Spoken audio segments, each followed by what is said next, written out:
In a world where voices are silenced, Please. one man refuses to lie down. It's about how hard you can get hit and keep moving forward. How much you can take and keep moving forward. That's how winning is done. He's been punted not once, 40 years they've been trying. not twice, You couldn't fire somebody if they were horrible, doing a terrible job. but 3 times. You're fired. He doesn't tell you what to think, but gives you something to think about. Welcome to the Bonafide Podcast with Luke Boner. And he's not All right, here we go. done Hold your ears, folks. yet. It's showtime. Well, g'day, folks, and welcome to another Bonafide with me, Luke Boner, episode 16. My goodness, we're marching forward, aren't we? Hey, listen, on the show today, something for everyone. I love a visit to the movies, and our entertainment reporter is Shane Adam Bassett from Sky News. He'll join us. Some new streaming programs that I think you'll enjoy, and something new in the cinemas this week. Can you believe it? David Attenborough is 99 years of age, and he's made what we think will be his last documentary ever in conjunction with National Geographic. It's magnificent. It's called The Ocean. We'll have a look at that and a few other things. We'll also discuss movie theatre etiquette. That's coming up. We'll look at world affairs with Dr. Keith Suter from the Global Directions think tank. Australia's very fragile relationship with the United States. And who would have thought we'd be saying fragile in 2025? We've had a long relationship with the US, and we're going to ask the question, how much do we need them? We've always relied on America to be there to protect us. Can we rely on that? And can America guarantee Australia's safety? Or do we need to do things a little differently? We'll have a look at that. Look at the Man Cave with the Vice Captain, Adam McDonald. Special guest today, an old mate of mine, Michael Hope, who has been there and done it all when it comes to big rock and roll acts from overseas. He has developed a magnificent winery in the Hunter Valley. It's called Hope Estate. It's the old Rothbury estate. He bought it in 2006, and in 2009, he had his first concert. It was a reasonably well-known artist from overseas, Eric Clapton. It was his first concert. He's had the Rolling Stones. He's had Fleetwood Mac. He's had Whitney Houston, you name it, he's had them. And we're going to go backstage with Michael Hope and find out what really goes on behind the scenes at a large rock venue and how he developed this amazing property. More on that later on. Also, we asked to see your pictures of your dog, and the inaugural Bonafide Dog Show is also coming up. It's a lot of fun. Hope you can hang around. And just moving to one side, the Boner Report is heard on 2GB with Phil O'Neill every Thursday morning. And our topic for discussion today was, I'm asking the question, do you feel you're getting value for money from your rates? Did you know that in New South Wales, more than $3 billion is now needed to fix the roads? And the backlog blowing out last year, because councils right across New South Wales have all plunged into the red. Billions and billions of dollars, about $3 billion in funding is needed. But how are our councils spending our rates? What is the job of a council? What are they supposed to be doing? Looking after parks, gardens, hydraulics, poo, and sure, local roads. They say they've run out of money. And some councils, Northern Beaches Council, for example, after a merger where we were promised cheaper rates, have voted themselves a 40% increase in rates, and the locals aren't happy. Luke, I'm not there with my council. You're saying where you are 86%. I think the rates around here where I'm under Frank Carbone and Di Lee. Both of them for Fowler. I didn't know what the representative on the thing, and they were going to try to go against their parties to go for independent. Do you think you get bang for your buck?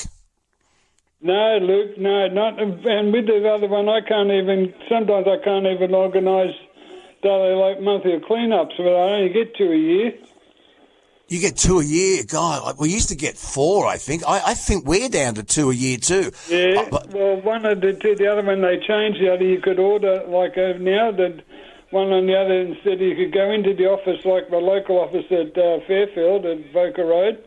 You go in the other there, but now you've got to do it over the phone. And they only do it in zones, like they lag it out as council area one to the others. And do you think that councils, and here's a question for everyone, do you think councils are spending too much time on issues that shouldn't concern ratepayers, like banning Australia Day celebrations, banning citizenship ceremonies? I mean, we've done all this. I know we're a long way from Australia Day now, but do councils get involved in too much politics, and should they be just concentrating their efforts on parks, garbage, sewerage, maintaining the place and getting out of politics? I mean, ratepayers, you tell me, are you happy with your council? If you are, I want to hear from you. Maybe you've got a great council. Are you getting value for money for your rates, and is your council doing what you expect them to do? Now, let's hear what you guys have had to say since we last got together. We had an email from Rowan. You've got mail. About AI Facebook scams. He says, "G'day, Mr. Boner." Don't call me Mr. Boner. I keep looking out for my dad. Anyway, g'day, Mr. Boner. I called a few times during your Triple M days to share my views from California. I remember you. It was great to hear from you. I'm 20 years of age, and my 82-year-old grandmother was sitting at the kitchen table scrolling Facebook and fell for a targeted ad. This ad led her to a faux Fox News website with a fake story about some miracle cure involving Elon Musk. I overheard what she was listening to, and after 10 minutes, I finally went to see what she was watching. She was taking notes on the medication and genuinely thought it was real. I have the link to the scam, and I can't believe that something like this would be allowed on the website. It is a really good point. I mean, just who is liable if a notable company or a personality, knowing or unknowingly, promotes a scam? And AI is not helping. A lot of Australians saw Penny Wong, someone who appeared to be Penny Wong. It was very convincing, talking about an investment company we should all be putting our money into. Of course, it was ridiculous. Of course, it was a lie. It was a scam. And we all saw it, well, most of us did. And there would be some gullible people who would buy into that thinking, oh, Penny Wong's endorsing this. And it happens to a lot of personalities. It's happened to David Koch. It's happened to plenty of people where unscrupulous scammers are using someone's image and using AI to try and rip people off. And if you see that on a platform like Facebook, why isn't Facebook responsible? We also had this message from Samantha. Morning, Luke. Just listening to the pod with you and Trevor Long talking about multiple voting and how people don't get their IDs checked. And I agree with Trevor. It's not that we're honest. It's just that we're too bloody lazy to spend the entire day queuing up to cast a vote. It would take hundreds of people, maybe even thousands of people, to vote multiple times over. And to be honest, I just don't think people have got the commitment for it. We're just too lazy to do that. Yeah, well, most people would be too lazy to go to all that trouble. But if you've got a seat that's only won by 100 votes, it only takes 50 people to vote twice. And there's your 100 votes. And if the scrutineers at the end of the day find out that Luke Boner has voted 5 or 6 or 7 times in the electorate, well, they don't know it was me, and they also don't know how the bogus Luke Boner voted, so they can't cancel those votes. But thank you so much for your message, Samantha. We also had a message from Daniel. He said, "Hi, Luke, concerning your talk with what went wrong for the Liberals and why Labor got in, personally, I think Dutton is out of touch with his own state. Someone forwarded me a TikTok video of the politicians having their usual squabble in Parliament the other day. The subject of roads and my town came up. Albo was talking about the Yepang Crossing upgrade project to flood-proof the southern entrance to Rockhampton. Dutton was confused and tried to correct him, saying he was talking about Yeppoon, a small coastal town to the east of Rockhampton. Turns out Albo knew what he was talking about that day, and Dutton looked like a big fool. There was substantial investment went into Rockhampton roads, particularly Yeppoon floodplain, which we funded. Did the planning for. Members on my left. Yeppoon floodplain. Yeppoon's a different place. Yeppoon's a different place, and you might want to ask the member for Capricornia, because Yeppoon is on the coast north of Rockhampton. You got to do your homework and you got to know your geography, especially if it's in Queensland where you're a local member. On Tuesday's episode, we spoke to Rod Hannifey on Truckee Tuesday and posted a clip about the Weybridge debacle he was embroiled in. Michael said, ask the Minister for Roads or someone from Transport New South Wales, how much was the cost of administration? 20 years ago, the RTA back then worked out to repair a 1 kilometre road was about $1 million. I was told last week by a person in charge of roads at another council, I don't want to name the council, he says, but at around 45 to 55% of costing with Transport New South Wales jobs are in administration fees. James said, I would love to know how much of the $11 million was spent on traffic control. Every job you drive past, the traffic controllers outnumber the actual workers by at least 2 to 1. Quite often you see traffic controls on site where nobody else is. It's the rort of all rorts, James says. And if anyone questions it, it's all in the name of safety, so it's not investigated any further. And Mike says, are we surprised how many government roads, Defence Force contracts, etc. blow out? It should be that you get a quote, XYZ for a job, and that's what the taxpayer pays. We pay for all this, so we should see the costings and exactly where it blows out. Yeah, well, it's very hard to see through exactly the costings on any big service project. If it costs $1 million to do a kilometre of road, I'd like to see that breakdown. Are we surprised? Mike's asking. Well, maybe we should be, but we've just come to wear it. Here's what it costs to build a road. Here's what it costs to build a bypass, a bridge. Wear it, folks. It's only money. Yeah, it's our money. Coming up, Australia's fragile relationship with the United States. Dr. Keith Suter will give us a history lesson and his thoughts on Australia's future. That's next. Well, since American President Donald Trump announced quite harsh trade tariffs on nearly every country in the world, it sent shockwaves right around the globe. And here in Australia, we're very, very concerned about where we go from here.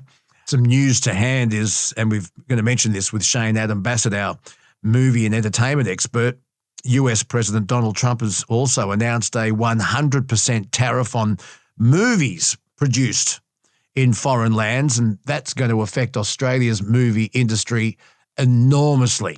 But Australia has had a relationship with the United States for a long, long time now. I believe the roots go back to possibly even World War I, when we formalised through treaties like ANZUS, and now we have AUKUS, and we've had strong economic, academic, and war and peacetime relationships with the United States. And it seems that that is all now possibly going to be over, or at least at the moment, strained. I understand that Australia and the United States established official diplomatic relations back in 1940, but we'll get a history lesson on all of this and where it's going with our expert on international affairs, Dr. Keith Suter, who is a great friend of this podcast, and he joins us now. Dr. Keith, good day and welcome. Yes, thanks very much indeed, Luke. Thank you. It's a very interesting path we're going down now with our traditional allies, the United States of America.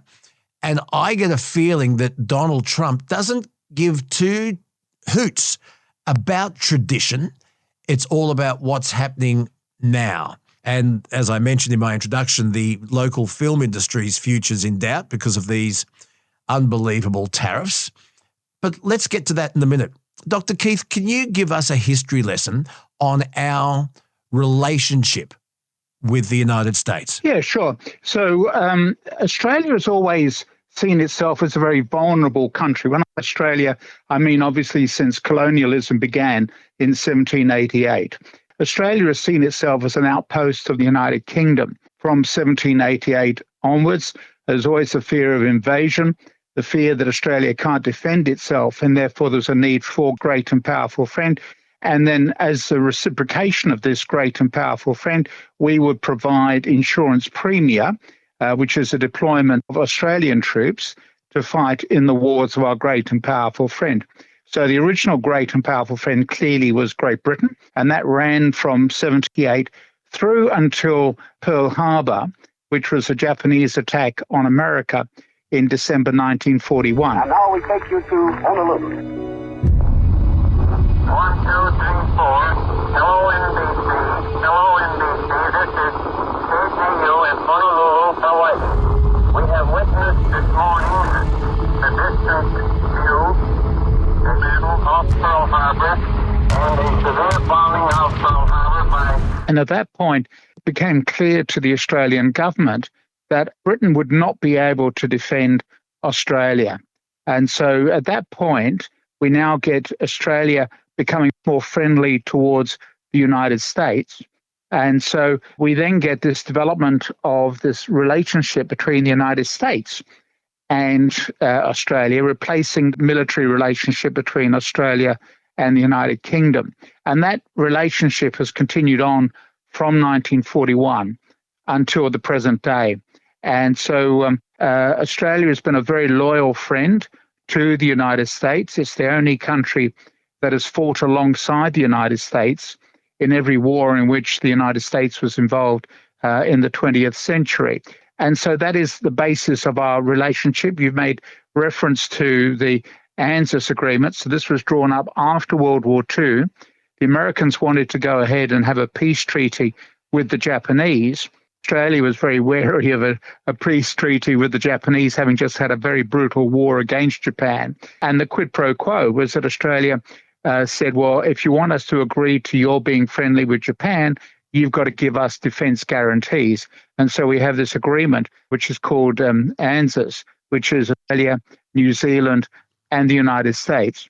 And that agreement really has been somewhat suspended because in the 1980s, New Zealand, under a Labor government of David Lange, became increasingly concerned about the American nuclear buildup. Is why you don't do the honorable and the consistent thing and pull out of the ANZUS alliance. For whether you are snuggling up to the bomb or living in the peaceful shadow of the bomb, New Zealand benefits, sir, and that's the question with which we charge you, and that's the question with which we would like an answer, sir. And I'm going to give it to you if you hold your breath, just for a moment. I can smell the uranium on it as you lean towards it. And so, in effect, withdrew from the New Zealand part of ANZUS. And that's why we had these annual defence meetings between the US Secretary of State and Defence, and then the Australian Foreign Minister and Australian Defence Minister. That's the replacement for the mechanism within ANZUS for there to be regular consultations. So we have honoured that relationship with the United States. It's not a particularly good relationship from the point of view of consistency on the American part, because we've had a couple of occasions when Australia could have done with a bit of help from the Americans. One was when there was this confrontation with Indonesia over Malaysia, where Britain, which was then, of course, the colonial power in Malaysia, worked with Australia to defend Malaysia against Indonesia. The Americans wouldn't be drawn on that. And then more recently, with the rebellion in East Timor and their struggle for independence, Australia decided to get involved to help a smooth transfer of power.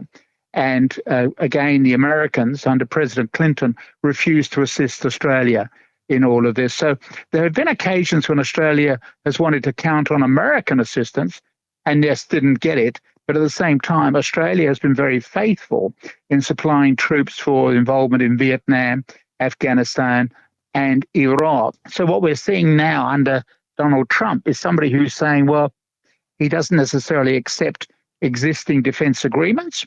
And so everybody who has a defense agreement with the United States is just wondering whether they will continue with that agreement. In our case, we have an agreement drawn up at the time of Scott Morrison being Prime Minister called AUKUS, which is Australia, the United Kingdom, and the United States. Now, the leaders of the US, Britain and Australia meeting in California have given details of a defence pact that will provide Australia with nuclear-powered attack submarines. President Biden said the AUKUS pact would boost security in the Indo-Pacific region for decades to come. And so this is a sharing arrangement relating mainly to military equipment.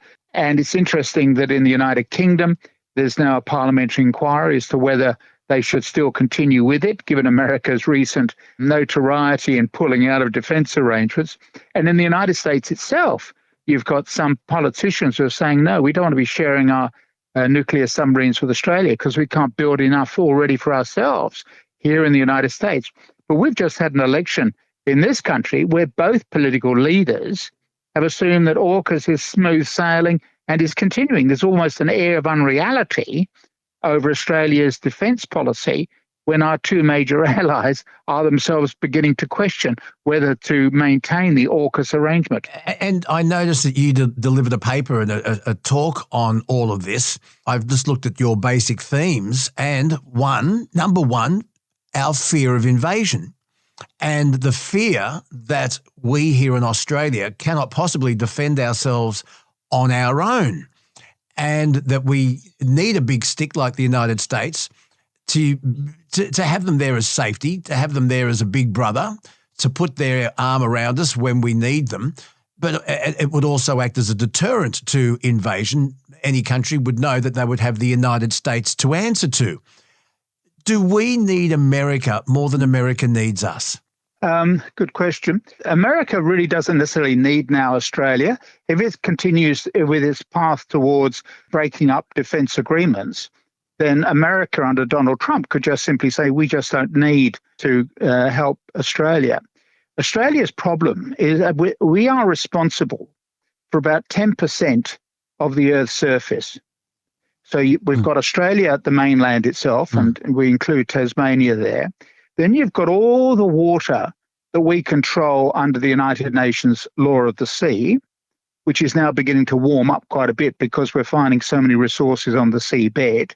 And then you've got Australia's claim to the Antarctic, where we are the largest single claimant in Antarctica. So if you put all of that territory together, we're talking about 10% of the surface of this planet. And that's a huge responsibility. So if you're flying from Sydney to London, you spend about a third of your time just getting out of Australian airspace. We are a huge country. And so we do need either Britain or the United States, or perhaps eventually even Indonesia, to help us to protect such a huge surface area. Otherwise, we will find other countries beginning to nibble away at our resources, particularly when it comes to the maritime wealth on the seabed. So you've not only got fisheries, we're not particularly well endowed for fisheries, but we certainly do have a lot of the seabed, and a lot of that will contain resources that can be scooped up and used for mineral wealth, including all the rare earths that we get to hear so much about at the moment. It would require, from Australia's point of view, a very different type of mindset, saying that we need to be able to defend ourselves. Does that mean we reintroduce conscription? Does it mean that we then have to spend far more on defence in order to protect our own coastlines, etc.?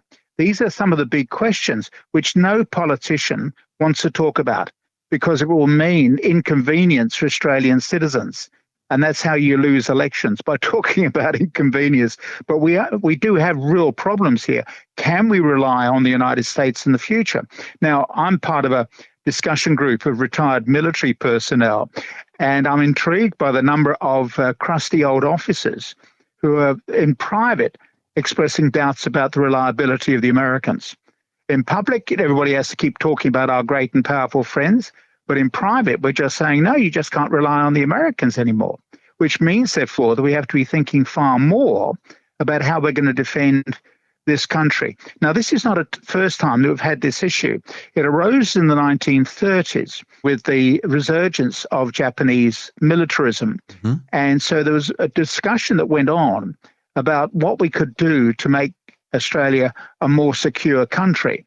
Now, at that time, the Japanese did not think that they could actually take over the country. They could intimidate the country, but not actually take it over because of what they call the Australian personality, which means that we're too bloody minded to be colonised. But what it meant also is from people wanting to defend this country is saying that most of the people in this country were still living on the land, or many were still living on the land. They all have access to rifles because they've got to shoot wildlife. So we could actually have a nation in arms ready to repel anybody coming in by invasion. Now, this was before, of course, wide-scale bombing from the air. But it would mean that it would be difficult to invade this country if you were going to encounter a country where there are so many guns in circulation. This is, by the way, one of the reasons why the Americans have a right to bear arms. Because the reasoning back in 1787 is that if everybody has a gun, no one's going to try to invade the United States. So do we encourage people, as we're seeing now in Poland, to now start learning how to defend your own country by creating gun clubs so that people are in a better position to defend themselves if the Russians were to invade Poland? You're right, because the American army is limited, but if everybody's got a gun, you're fighting a much larger army than you'd first have thought. Absolutely, and there'd be a guerrilla struggle, which is very difficult to fight, as the Israelis are fighting out in Gaza at the moment. This would then deter anybody from trying to invade this country. Now, you could end up with nuclear blackmail, which is a completely separate issue, but the North Koreans now with nuclear weapons could actually blackmail Australia. But in terms of actual occupation, if you had people sufficiently well armed and well trained, they would be a deterrent force because nobody would want to try to take over the country. Now, the alternative point of view to this, by the way, is that we trade with everybody. So that the view is, well, why do you want to invade a country when you can get a much better deal by just simply trading with people? And that has been the viewpoint that we have followed since World War II. So we have actually improved our relations with Japan, despite the appalling treatment of Australians by the Japanese. At one point, the Japanese were our major customer, and of course it's now China. But we were able to repair relations with the Japanese, and nobody now talks about the Japanese invading this country. And there are even many people who think the Chinese won't bother to invade. After all, they're getting so much as a result of trade. Why bother to invade? Because there are people of the mindset that will say, why would China want to trade with Australia and spend money on trade with Australia? You talk about our vast resources, and why would China want to barter for that if they could come here and get it for free and own the whole joint? And America, America is obsessed with China. Wouldn't it, if push came to shove, would America defend Australia? Well, some of us doubt that they would. Is it really in America's interest to go to war over a country which is such a long way away? But would it be in America's interest? I'm skeptical about whether or not the Chinese would bother to invade, because even if you do invade, you've still got to have people who are going to work in the mines to dig the stuff out of the ground. In the long run, it might be cheaper just simply to buy the stuff. Yeah. Dr. Keith Suter is with us, expert on foreign and international affairs. Tell me this, Dr. Keith, to your knowledge, do we here in Australia have nuclear weapons? No, we don't. We've been very clear about that. In the beginning, we were contemplating that. There was so you've got to go all the way back to the 1960s before the Nuclear Non-Proliferation Treaty was invented in 1968. Because we're the Saudi Arabia of uranium, because we've got huge reserves of uranium. Yeah. So, the thought was that we could develop our own nuclear weapons. And when I was giving talks on the expansion of the arms race back in the 1960s, Australia was on my list. At that time, of course, I was still living in England. Australia was on the list along with Canada and Sweden as having the capacity to build their own nuclear weapons. then thankfully we get this nuclear non-proliferation treaty, which means it's a treaty to stop the spread of nuclear weapons. And countries like Australia and Sweden and Canada all decided to forego their option to build nuclear weapons. So we've actually now, it's one aspect of good news that we do not have the huge number of nuclear weapons states that some of us were predicting 60 years ago, because a lot of countries have decided that they won't need the nuclear weapons. And Australia has been one of those countries. I want to talk to you about Australia's agreement with the United States on Pine Gap. It was an agreement that grants the United States access to a part of Australia, just outside Alice Springs. It provides provisions for sharing information, and Pine Gap is there to gather military information. And I was always of the impression that Pine Gap was incredibly important to the United States.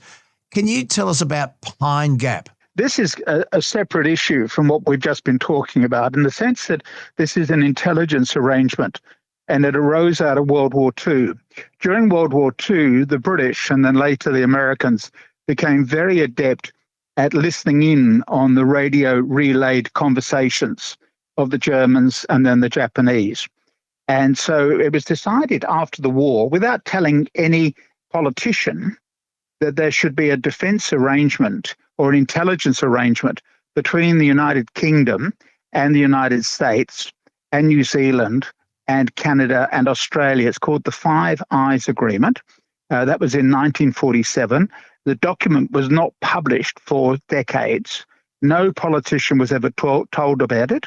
This was something which the intelligence agencies themselves devised. So that's, if you like, is the umbrella document which governs a lot of the work in the intelligence sharing area. Now, the reason why politicians didn't get told is that politicians approach every issue with an open mouth, and you can't rely on them to keep secrets.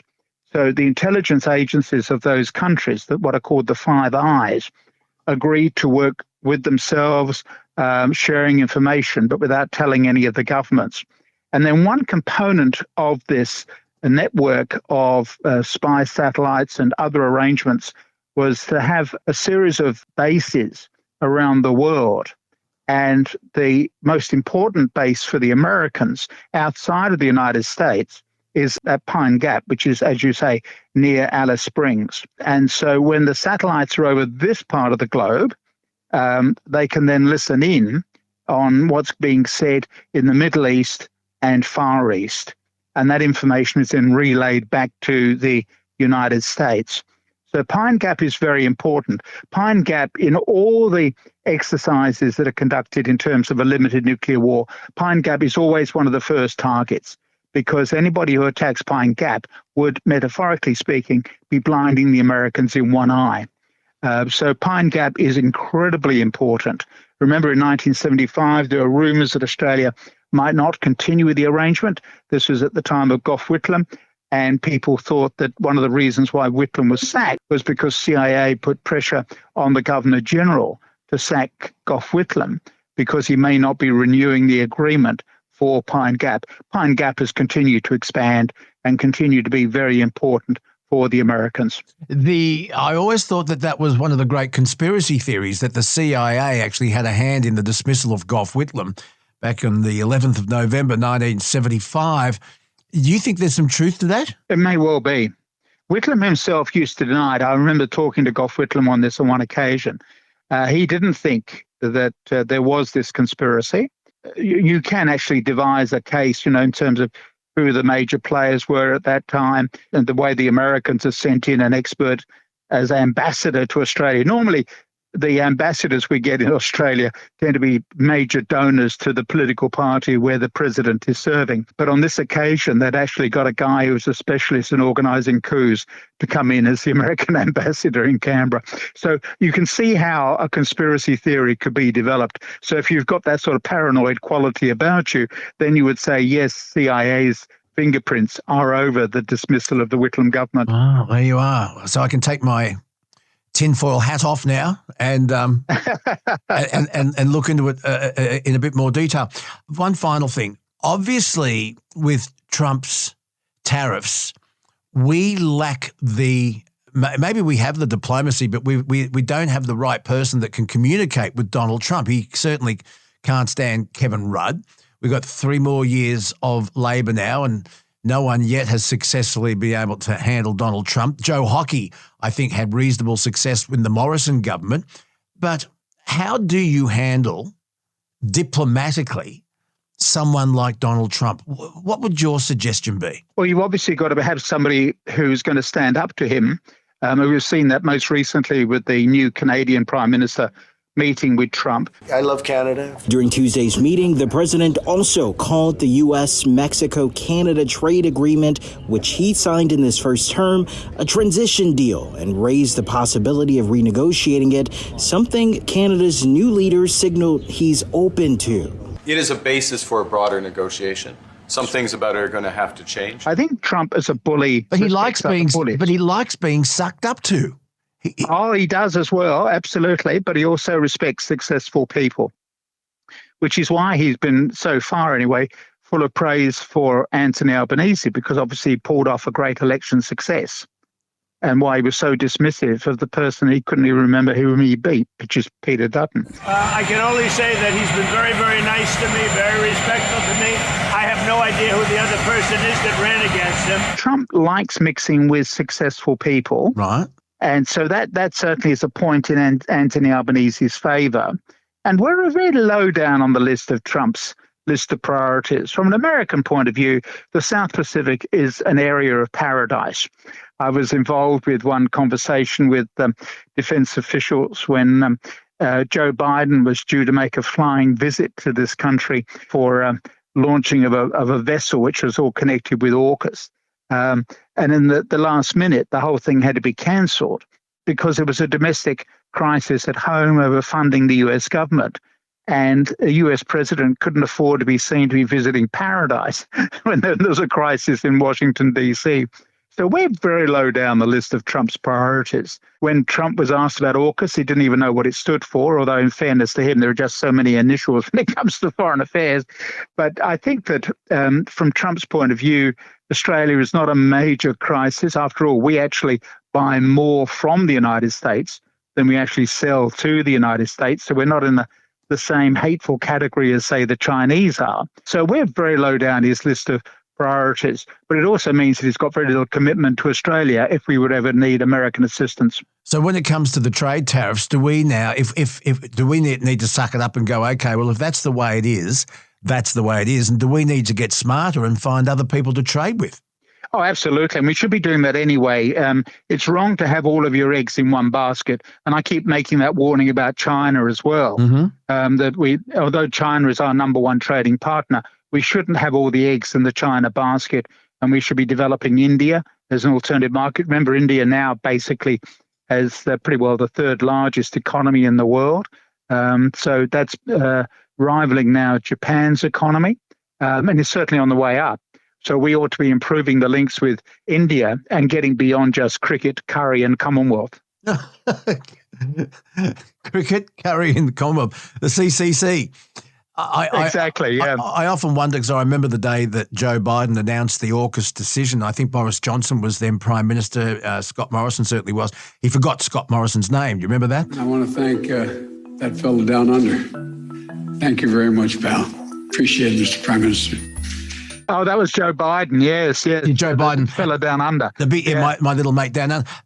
And I'm just wondering if, because that was a Democrat initiative and it was Joe Biden who announced it, is Donald Trump just being bloody minded, saying, well, it was Biden's idea, I'll show them. I don't know. I don't know the bloke. No, that's a good point, though. It is a Democratic, you're right, it's a Democratic initiative, although it's very much started by the Australians. And as I say, there are conservative American politicians who are saying we shouldn't be sharing our submarines with Australians because we can't build enough. There's got a shortage of manpower for building submarines. Submarines are incredibly complicated, and the Americans are behind schedule in building submarines for themselves, let alone sharing submarines with foreigners. So, Dr. Keith Suter, what are the real threats to Australia? Well, if you talk about the threat of invasion, I think it's unlikely by the Japanese.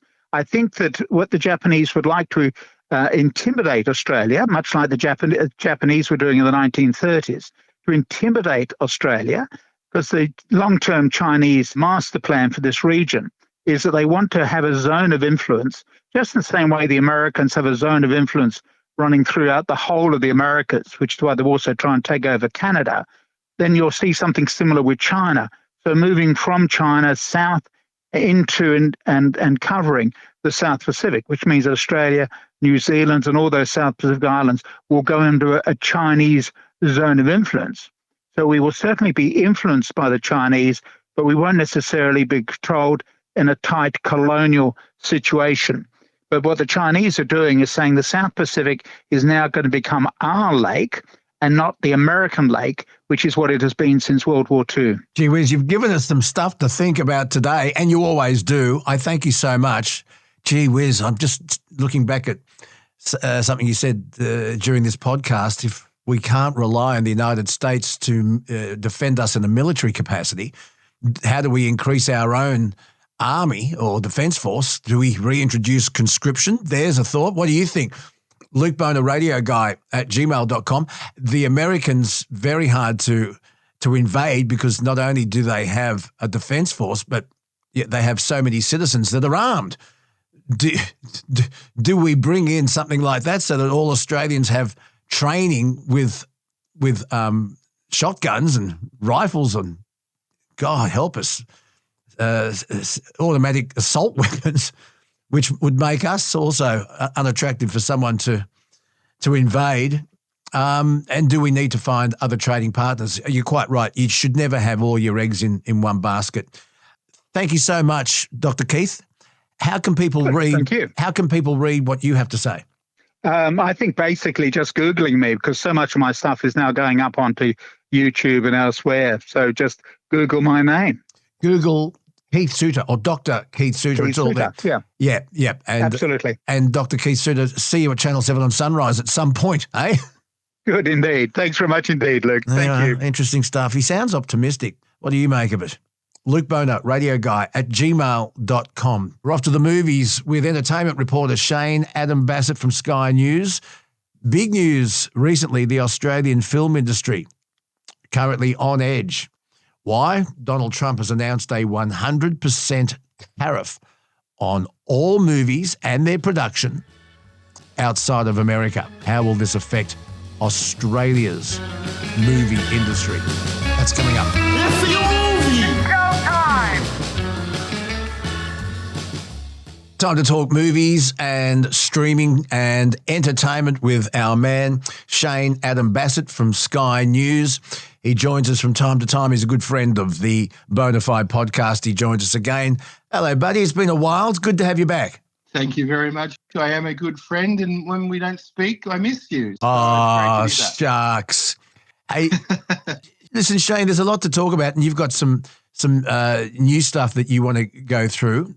I want to talk about the Sir David Attenborough, who is, by the way, 99 years of age, and potentially his final documentary, Ocean. When I say potentially, look, I can't see him doing another one at 99. You never know, but it's out in cinemas. I want to talk more about Alec Baldwin and the controversial film Rust, the Crocodile Dundee encore cut, and Mobland, which is a new series out on Paramount. But let's talk about the news that's sending shockwaves through the Australian film industries around the world, and that is that the US President Donald Trump, he's announced a 100% tariff on movies produced in foreign lands. Other nations have been stealing the movies, the movie-making capabilities from the United States.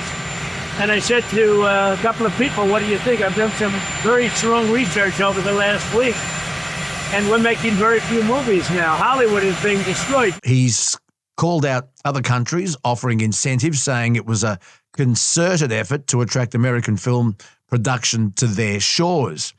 But I know that you have a lot to say about this because a lot of movies are made here in Australia. And how is this going to affect the Australian movie industry? Shane, we'll start with this one first because it's a hot topic. What are your thoughts on this? What do you make of it? Well, thankfully, it's all potentially going to happen. He's announced it, but it hasn't gone through. But obviously it's set a bit of a chill through the film industry. The government has already come out and said they're going to stand up to try and fight it. It shocked everyone in a way, because it's not just Australia, but movies that are labelled American are all around the world. You know, they can set up a street in London or something to make it look like New York. So Australia, I think the filmmakers and the creatives are going to suffer most. It'll snowball. It won't, even if they do announce it. I know the studios in Queensland and Sydney and Melbourne are all booked out for years to come. But that said, 50% of the movie might be made here, and then the rest of it is filmed on location in America. So how is that going to work? We're just going to cut the tariff in half? Then there's rebates. So it's a very interesting thing that I know that a lot of colleagues and film people in the industry have spoken to me about, but a huge announcement hasn't been made yet. It's all just hearsay. But I know that John Voight, the Oscar-winning actor, he put a video out. He's for it. My fellow Americans and my peers of Hollywood, I recently met with our President Donald J. Trump, who loves the entertainment business. I have brought forward recommendations to the President for certain tax provisions that can help the industry. So that's a big name speaking up for it. Just for an example, Elvis, the Baz Luhrmann movie. Now, that was considered an American film, but Baz wanted to use all our creative filmmakers and actors. So he brought it to the Gold Coast. It was filmed primarily, a little bit of it was filmed in the US, but 99% using our cameramen, our sound guys, our actors, our musicians, all that kind of stuff. So that wouldn't have got done. That's just one example out of many. There have been some iconic movies, American movies, made in Australia using Sydney's backdrop, the Centrepoint Tower, the Harbour Bridge, Tom Cruise. I mean, the list goes on and on. Why do these American movies and actors and producers like to use Australia? Is it cheaper? Yeah, they get tax rebates as well. So a production company can come to Australia or Hungary and Budapest. They have film studios over there. So the filmmakers work cheaper. The production is a lot cheaper than, say, in America, where the dollar's different. So that is why. And then tax incentives as well. You can get a huge tax refund if movies get made offshore. It's interesting. It's a very complicated business side of the movie industry that I'm over most of, but it does get very technical as well. Yeah, of course, the largest movie-making nation in the world by far is India. Yeah, well, Bollywood is exactly that. It is the hugest industry in filmmaking, and it always has been. They knock out hundreds a year, not just 20 or 30, hundreds of movies a year. It's incredible, their production. And they've actually brought movies to Australia. So they've come to us and filmed the Bollywood films here using Australian actors and as well. So it's all countries come here to make movies. It's not just the US. Yeah, I've got a feeling that these tariffs, every economist I've spoken to, and it's a topic for another day, has said it's going to cost the American people money. They'll end up spending more money on their own products and they're going to eventually miss out. Maybe we need to get to learn to be smarter and develop better trade partnerships with other countries and give America the flick. And maybe we need to try and encourage more Bollywood movies to be made in Australia. Look, that's good in hearsay, but they're not the ones that are making money. And yes, they will provide jobs to many Aussies, but the foreign productions are big business for our local screen industry, and most of them are from the US market. I mean, exporting our movies to overseas that get made here has been a quite easy process, but if this happens, it won't be. Incentives, they're a threat to us making movies like Mad Max, Fury Road, for instance, here and then exporting it to the world. Max is a cop, one of the best. Where does they're out to get you? Scoot jockeys? Yeah, nomad trash. Yeah, it's going to be an interesting way, but again, I don't know how they're going to do it if half the movie gets filmed here and half the movie gets filmed elsewhere. Well, it's very hard to keep an eye on, I think, 100%. I remember reading somewhere that Pornhub is actually owned by Canada, a Canadian company. So maybe if Canada's concerned about Trump's tariffs, they should ban it in the United States. That'd soon swing things around, wouldn't it? Well, I think that I've already heard the new, is he Prime Minister of Canada, say that they don't want to be the 51st state or whatever. So he's fully against it. Yeah, you're right, though. I mean, it's, television and online, it'd have to include that as well, of course. Anything made, any kind of entertainment, theatrical, television or online, because there's so much stuff that is just online these days as well. Just quickly, the other news is that Google is making TV and movies to convince us that tech is not evil. Your thoughts? Yeah, I've only just found out about this.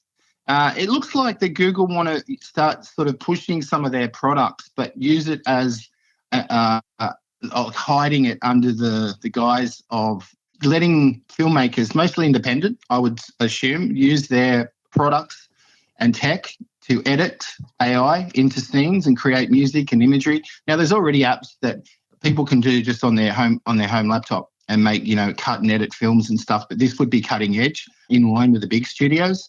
Now, I don't think it's actually advertising AI to replace actors or anything. It's just AI to help create the film with music and lighting and everything like that.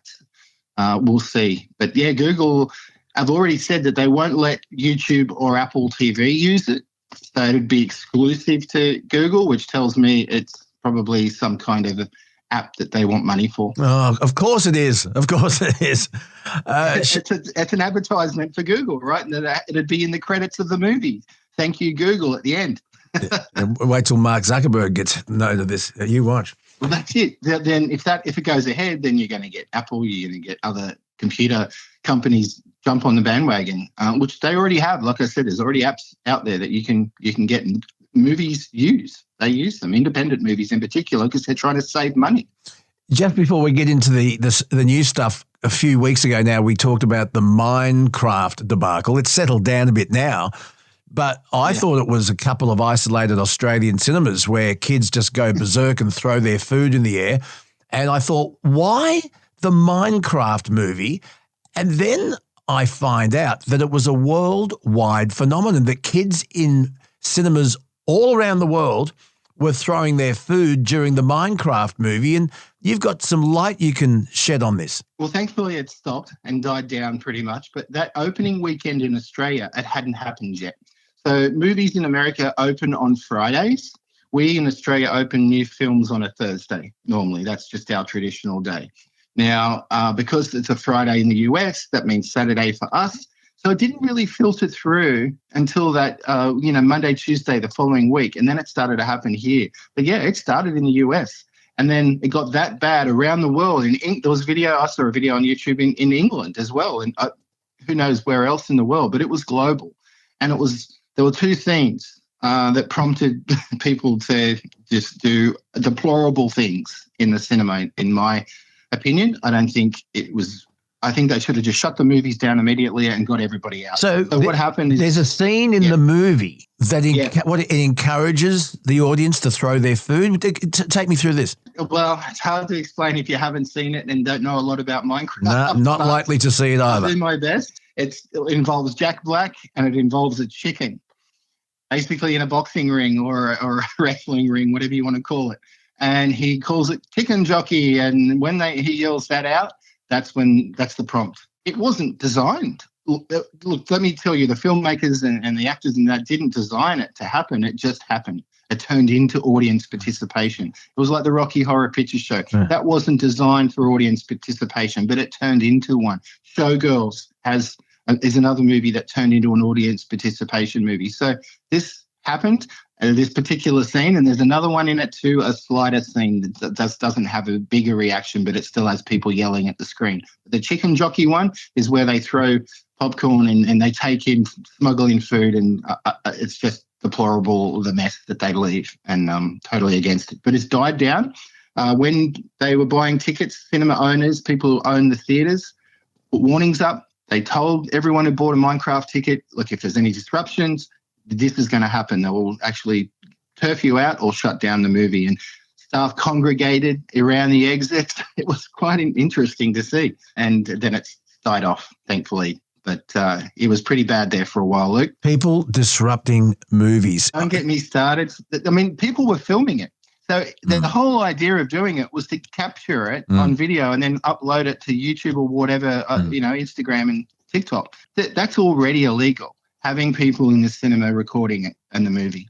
So that's already an illegal thing. But, yeah, don't get me started on people taking phone calls in movies. Yes, that happens a lot. The cinemas should introduce technology that blocks your phone. But can it also be illegal for people to read subtitles out loud? Yes, we can read. Or don't you hate it when you're watching a movie and it says, this was based on a true story, Britain, 1942, and people feel the urge to read it out loud? Yeah, I have only come across that a couple of times, thankfully. With the subtitles thing, I couldn't stand it. If someone was reading out they do. I'd be out of there. Oh, they do. Thankfully, that hasn't happened to me. Luke Boner Radio Guy at gmail.com. Please, what else should be banned in cinemas and punishable by... I'll say one, hot food, like pizza. I've seen someone take a full pizza in, and one, it makes a noise while they're eating it. It's not very... The decorum just goes out the window and the manners, and then it smells out the whole cinema. So that's my one, pizzas. But who polices this? How do you smuggle a pizza into a movie cinema? Technically, you're not supposed to take outside food into cinemas, but I know people do. They go to Woolies or Coles or whatever it might be and buy bags of lollies because they're cheaper and all that. I know that. But when it comes to hot food, you got to draw the line. And some gold class cinemas, obviously, they will serve. They serve food. Now, that's different. That's different again. But just normal screenings, I've seen it, people in there with pizzas and McDonald's and so forth, Macca's and that. So it's just disgusting because it lingers in the air and they just leave it there. It's not good. Let's talk about Sir David Attenborough, 99 years of age. He is just unbelievable. I don't know anyone that isn't intrigued and just loves what he's done over all these years. His documentaries are just brilliant. The time it must take to do what he does, and we think it will be his final documentary, Ocean. It's out in cinemas. Yeah, it's having a short run in cinemas. So David was born on the 8th of May, 1926. So yeah, he's 100 next year, but 99 this week. And I've seen Ocean. Like, I love documentaries as it is, and I'm a surfer. I live near the beach, and I love the ocean and the environment, but he just takes it next level. The amount of knowledge he has, plus the enthusiasm. I mean, he's in this movie. He's not just narrating it. You're seeing him standing on the edge of a mountain. You're seeing him at the edge of the ocean. You're seeing him in a chair, and discussing things. So he's still on camera and looking great and sounding great, that voice. But yeah, Ocean even surprised me, this particular documentary. Now, it's backed by National Geographic, which a lot of his documentaries are, so the quality is always really top-notch. But it showed me that a lot of before and after. So the problems that he's pointed out in the past, things of dredging and almost certain species getting extinct, and he talks about that, and then the after, or what's happened, and then the re-life and regeneration of both species and plants in the water is amazing. So we're working on some really good things. He points all that out, but it's a nice documentary. It's really well filmed, got some good music in it, and I got to say I recommend it. But happy birthday, David, 99. 99. He's just unbelievable. How many stars do you give it? He did one on I've got to say, he did one on Antarctica. One of the first ones I probably ever watched as a kid. And I didn't realise. See, I learn something every time. But this one, I learned that in Antarctica, there's a desert. It's actually, there's a big dry patch, which is a desert in Antarctica. So I thought that was pretty cool. How many stars? I'll give it 4.5. It's up there. I mean, it's a documentary though, so some people might think it's like watching a lecture, but you're not getting lectured. You're looking at the enthusiasm of a man who's done it all in this arena, and it's beautiful to watch. So yeah, 4.5. Let's have a quick listen. After living for nearly 100 years on this planet, I now understand the most important place on Earth is not on land, but at sea. Through the course of my life, we have been on a voyage of ocean discovery. Only now are we understanding what it means for the future of our world. What we have found could change everything. So there it is, 4.5 stars. It is a documentary, but it's David Attenborough. You've got to see it. It would be great to see it on a big screen, but so many people have large screens at homes now. It'll be streaming on Disney, so you can do it that way. It is. It's getting the short theatrical run, and then it'll be available to stream on Disney Plus in a few weeks' time. Okay. The controversial film Rust, the Alec Baldwin Western, where, as we know, live ammunition was used and accidentally shot, and a person was killed. The cinematographer, yeah. It's released this week. It feels a bit morbid going to watch it. I have mixed feelings. I was sent a copy to watch, so I did. But I didn't think it'd ever get released, or if it did, it'd be a few years. Because the court case and everything has really only just finished late last year. And they finished the movie. They premiered it at a film festival in Europe. Apparently it went down well, but then now it's being distributed in various countries, including Australia, on digital platforms. So not at the cinemas, it's digital platforms. But yeah, I had mixed feelings watching it, Luke. I mean, knowing what had happened. I mean, the same thing did happen with The Crow, Brandon Lee. He got shot by what was supposed to be a prop gun, and in this case, it should never have happened then. It should never have happened now. I don't know. There are people who triple check things. Something went wrong, and that's what the whole court case went through. But there is a tribute to the cinematographer in it. There's some words there, and it's a beautiful movie to look at. They managed to finish it off with another cinematographer, edit it, and now it's released. But yeah, overall, if I'm reviewing it as a movie, it's quite a slow-moving Western that revolves around the emotional attachment of different generations. And Alec Baldwin, he plays a gunman, obviously, which is also ironic, but he is escorting a younger guy across 1880s Wyoming to assist him on something that happens. I don't want to ruin the movie if you are going to watch it, but as a Western, it's pretty good. But yeah, I have certain mixed feelings watching it, that's for sure, especially so soon. Let's have a quick listen. The only order that exists in this world is the order we impose. If a man loses sight of that, he's got nothing. So there it is, Rust. I wonder, would you go and see it? Would you feel it's a bit morbid, a bit maudlin to go and see this movie, or is it worth seeing? How many stars do you give it? That's a good question. I haven't put it up on my Letterboxd account yet. I would give it a 2.5. 2.5. Because it is quite well done. The acting, I like Alec Baldwin. I think he's good. The young cast, who I didn't really recognise, some young actors in it.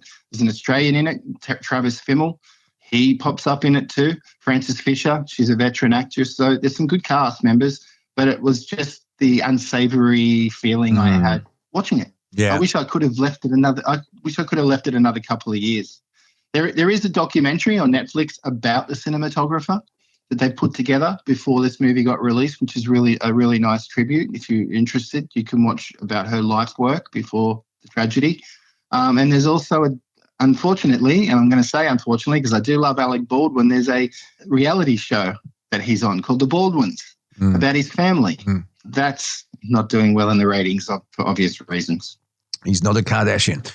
Dane Adam Bassett is with us, Rust, which is out 2.5 stars.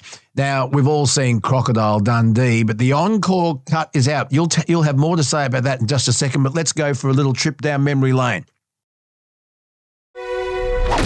Michael J. Crocodile Dundee.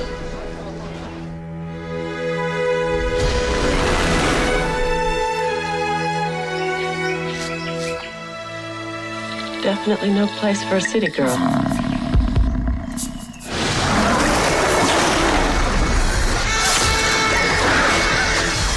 When I go back, why don't you come with me? Yeah, there it is. That's not a knife. Yeah, that's what everyone says. It's been re-released. It's been restored in 4K in cinemas. Tell us about it. Well, it's called the Encore Cut. Now, we'll just rewind back a month. I spoke to you about the documentary that came out, Love of an Icon, which was about Paul Hogan and the prop, his best mate, John Cornell. They got together and made this movie and all the troubles they had to get it funded and then the success that it had and so forth. So that's a great documentary, Love of an Icon. And that was like a predecessor to this because, they're re-releasing it. And it's called the Encore Cut, which cuts out a couple of moments. Now, it's not cutting out much, but it's cut because of the times, and I don't know if you want to call it woke or just modernized it or whatever you want to call it, but there is a scene with a transvestite in it that you may recall, that he grabs on the Jats crackers. Can I say that? Mm-hmm. You know what I'm talking about? And the person runs out of the room crying. And, it's done for comedy. Now, there are other scenes where he's talking to those particular people and other people of that persuasion in the street, and everything's all good. But this one particular scene has been cut because really? They thought it'd ruin it. Now, Delvine Delaney, who has she created the documentary and now she's done a bit of publicity for this re-release, has said that she didn't think a hero would want to send someone running out of the room crying and use that as the main reason of why it's been cut. But I think if you read between the lines, it's because of things changing. I mean, Disney have been changing some of their older movies for years. They've been tweaking them just to make them more modern and not as offensive. Or they've put warnings up before old movies. Yeah, it's interesting how things are changing. I just want to watch the original, Luke. But, yeah, I mean, if you want a chance to watch Crocodile Dundee on the big screen and you haven't seen it before, like there might be a younger generation that's never seen it. They wouldn't notice the difference. I remember seeing it at the theatre. Still a classic movie. I remember seeing it at the theatre in Lithgow. I was living in Bathurst at the time, and Bathurst didn't have a cinema. We had to drive to Lithgow, but I'll never forget it. Gee whiz, warnings on movies that might offend people. Are they going to put a warning at the beginning of Bambi, warning people that Bambi's mother dies at the beginning? A lot of those cartoons they have. Oh, really? I was joking. No, Disney have put warnings on Snow White. Oh, there's a few of them. I can't. What's the warning about Snow White? There are objectionable things with the little people, apparently. Oh, okay. I don't know, mate. They're called dwarves. There's 7 of them. You're not allowed to say the M word. Can't call them. I know what happened. I think at one point Sneezy was feeling grumpy. Anyway.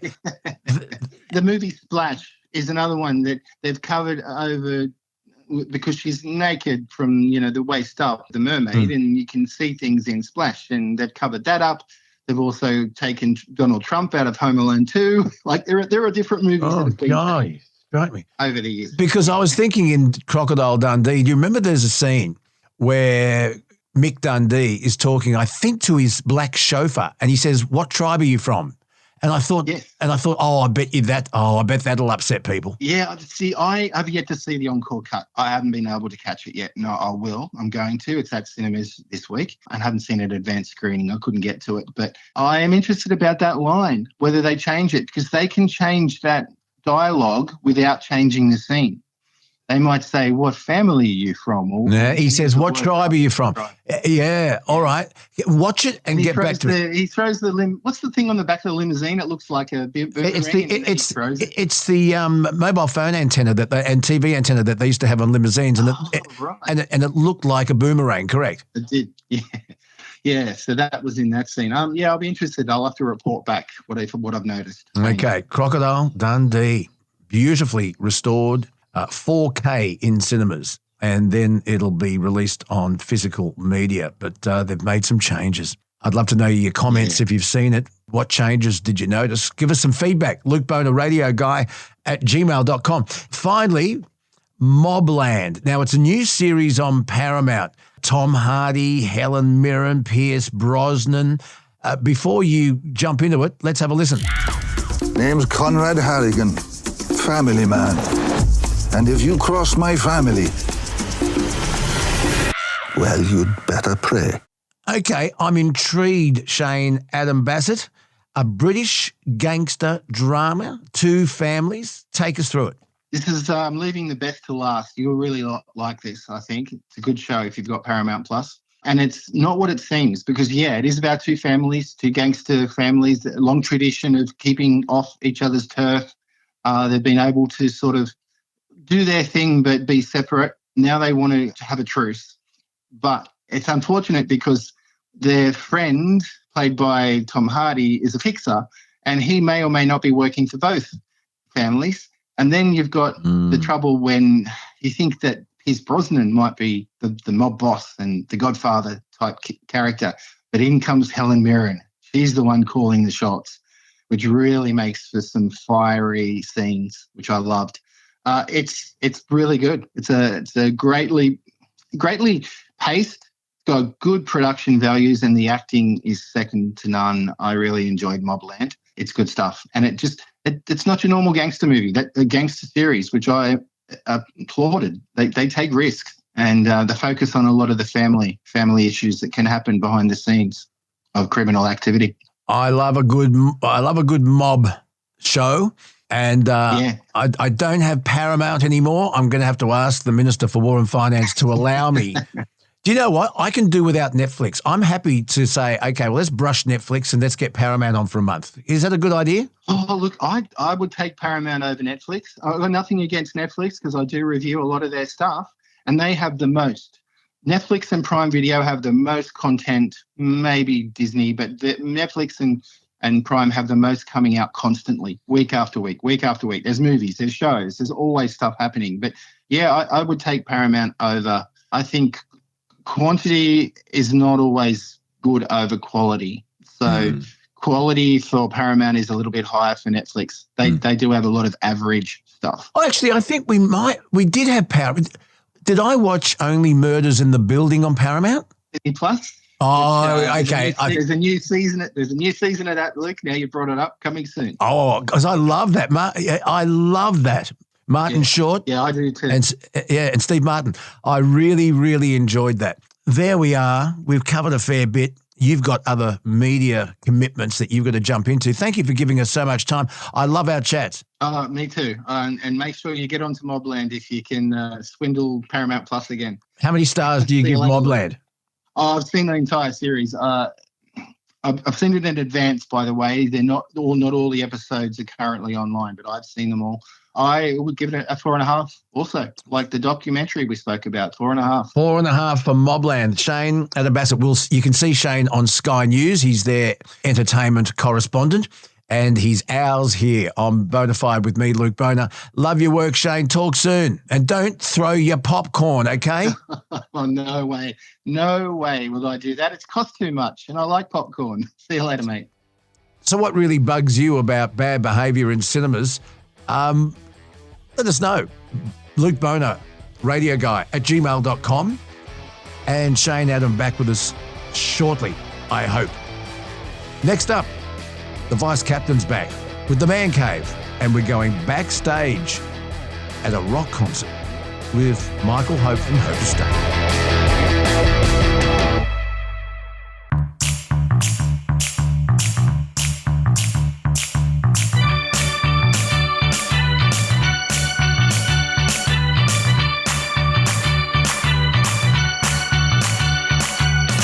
Listening to the AM dial, to the boring AM shows. Sick and tired of counting sheep, but they're talking that never flows. And stop apologizing for the things you've never done. Time is short, life at night, oh, it's up to us to do a show called The Man Cave. Yeah, to a show with Adam. Thomas holds the Man Cave line. Tony Ann is a real stunt girl. And Larry Canning, golf expert. Michelle Bishop's on the phone. Every Friday morning, we'll tune into the show. It's enough to make Luke Boner believe that his ratings will take the lead. A show called Man Cave. Yeah!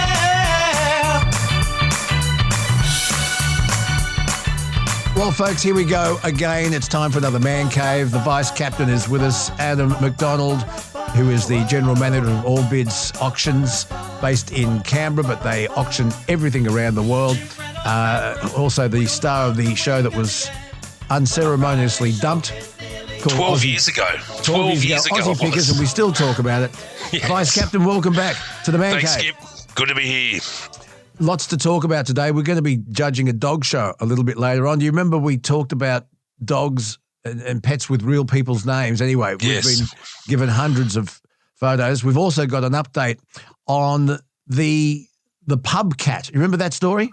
Noel the pub cat that strolls down the pub and has a couple of schooners with the owners. I've got a dog here today. I'll see if I can get him in. Kevin's at work today, and he suits his name. I'll tell you what. All right, there's lots of listener feedback to get through today, but I did want to introduce a bloke that was a regular on the Man Cave when I did it on the Triple M network, and it's his first time here on Bonafide with Luke Boner on the podcast. He's one of my oldest friends. I've known him since the early 80s. Started off as the son of a glass manufacturer. A glazier, son of a glazier in Burrawa Street in Young. Went off to university, became a pharmacist, and then decided he liked red wine, but liked it a hell of a lot, and bought the Rothbury estate in the Hunter Valley back in 2006 and had a vision to bring huge recording artists to the Hunter Valley, and he built like the old saying, was it Kevin Costner? Field of Dreams. If you build it, he will come. Field of Dreams, if you build it, they will come. And he's made this amazing, amazing place in the Hunter Valley called Hope Estate. And in 2009, he held his first concert, and it just happened to be somebody called Eric Clapton.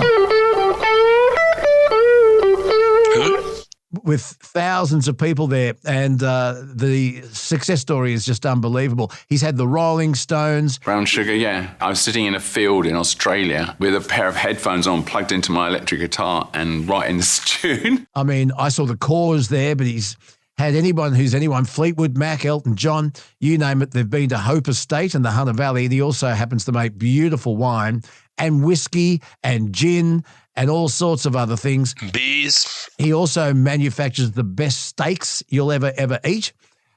And he's with us in the Man Cave today. Michael Hope, Hopey boy. Good morning, boys. How are we? Good to see you, mate. Great to see you, Hopey. I noticed you got your Hope cap on. Well done. Always a marketer. Well, mate, if I had a head like you or Adam, I'd wear a bloody cap. You need a face mask. You need a ski mask. That's why you're on radio, not TV anymore. I'm still on TV, mate. Sunrise, Channel 7, Fridays and weekends now. So they've upped me, mate, okay? So there are lots of questions that Adam and I want to talk to you about. You were a pharmacist, and you still are a pharmacist. Still am.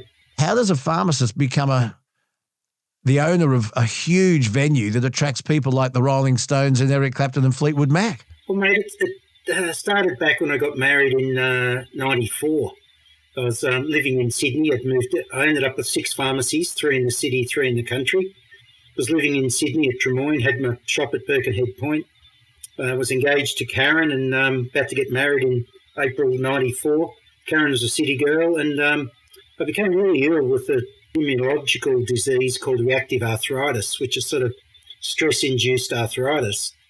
And it's a bit like the exaggerated version of aches and pains after a cold, or when you got a cold or the flu. It just got really bad. I sort of decided then I needed a combination of getting crook, getting married, and as you know, I'm from the bush, out Cowra Young way, so it was like, I don't want to bring kids up in the city, let's go and buy a farm. So I grabbed the Sydney Morning Herald in those days where you went to the real estate section. Yeah. What's within 2 hours of Sydney? Well, you can't go east. So it's south coast, a bit cooler in winter. You've got the Blue Mountains, a bit busy. You've got the Hunter Valley, 2 hours north. And I went, Hunter Valley, I used to come up once a year with friends. There's restaurants, there's wine, there's a bit of golf, and it's only a 2-hour drive. I go, let's go and have a look. First farm we looked at, I drove up on a Monday morning, met Alan Jerd, the local real estate agent, took us out to the bloke, showed us this beautiful 250-acre property, had some grapes on it, and we said, yeah, we love it, we'll buy it. Typical Sydney wood duck. Like there and then, you went up, saw it, and said, we'll buy it. First one. Yep, no idea. So there was never an intention to go into the wine industry. It was semi-retirement, I can honestly say. It was sort of wind down from the pharmacies, have some space. We love Broke, and it just evolved from there that we then bought the old Saxonvale winery out of Broke, planted a red vineyard beside it, and then the bloody coal mine wanted to take the coal under it. Unlike the Beverly Hillbillies, we don't own the coal under the ground in Australia. It's crazy. So I ended up getting paid 4/5 of bugger all. And it's like, well, you go. And I had to find somewhere, and luckily, as you already mentioned, the old Rothbury that was owned by Beringer Blass Fosters was available in the middle of Colburn. We bought that in 2006. Before we talk about how you developed the property into this amazing venue, are you telling me that here in Australia, if they discover gold or uranium or coal or whatever under my house that I own, it can be taken from me? Well, you don't own it. You'll notice if you look at the property title, your certificate of title, it says excludes minerals. Wow. So you own the land, and you own the top 6 inches, if you like. And the rest just... But so then who owns what's underneath? The government can say we want what's underneath or we want what's in it. Correct. The government grants an exploration lease. Then the mining company comes along and explores, digs test holes under your property or on your property, and then they ascertain if there is viable resources there, as in is there enough coal they can get out. They convert that. They then apply to make it a mining lease where they can come in and mine what's under you. Now, in my case, there's 2 types of coal mining, and as we know, the Hunter's one of the biggest areas in the world for it. 2 types of mining. There's open cut, where they dig from the top of the ground, or there is underground mining, which is very common up this way. And underground mining, they can go under your buildings on top. They might be mining 150 metres underground. So they gave me a choice. They basically said, you stay here and we mine under you, or you sell out cheap and you go and start somewhere else. Vice Captain, this is kind of like the movie The Castle. Your home is not your castle. It's the vibe of the thing, isn't it? So if I'm digging in the backyard, hang on, I'll rephrase that. If Nikki is digging in the backyard doing gardening, and she comes across a great lump of gold, I can't keep it. No, and I remember in the man cave one night we looked into this because we're talking about people who go fossicking. Yeah. Basically, I think fossicking for gold is exempt if it's not on a commercial basis. Yeah, and you need a fossicking license. Correct. So if you're a licensed fossicker, you can go out and dig and pan. I mean, you can't wander around anywhere. I gather there's certain areas where there's leases or plots, if you will. Like I know there's one out here for emeralds out here at Grab and Gullen.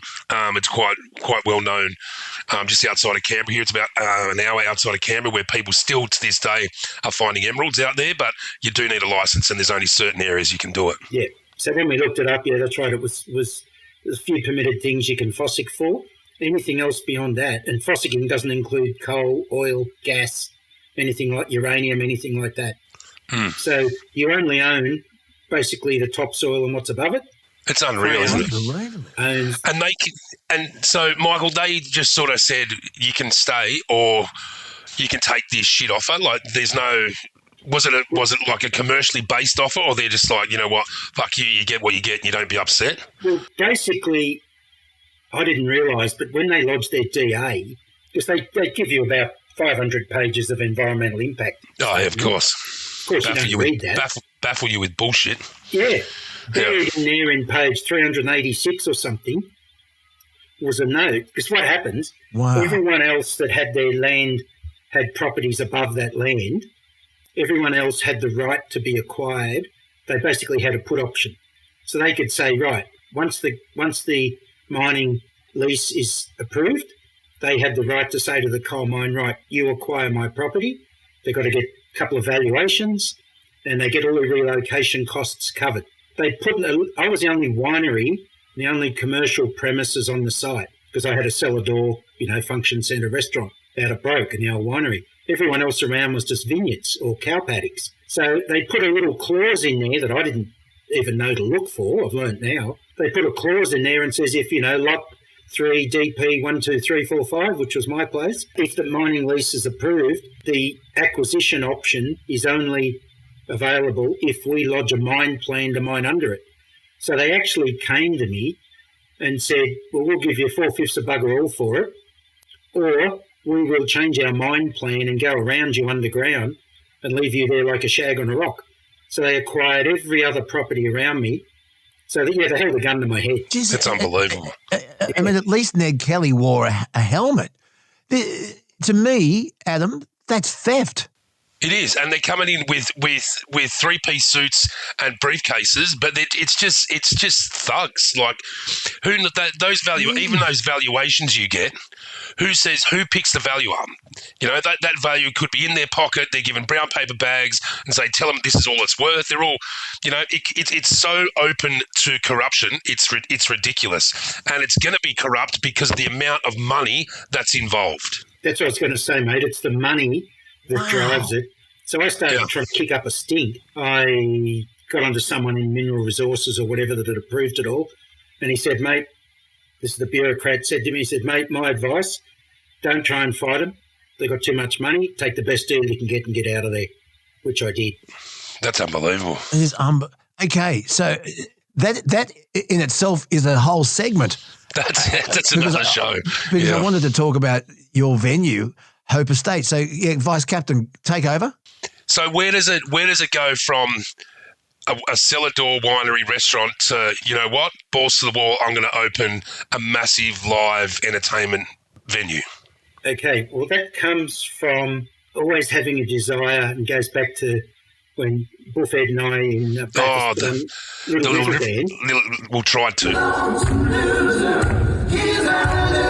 Okay, just to put some context into this, it was 1988. Hopi and I were going to the snow. Tell me if I get this wrong. And you said, look at all these people that come to Bathurst, and except for the big street party in Russell Street, which is just outside the courthouse, that beautiful building, and they have a concert. He said, we should bring somebody to Bathurst and get some money out of it, you know, and promote someone and turn on a bit of an earn.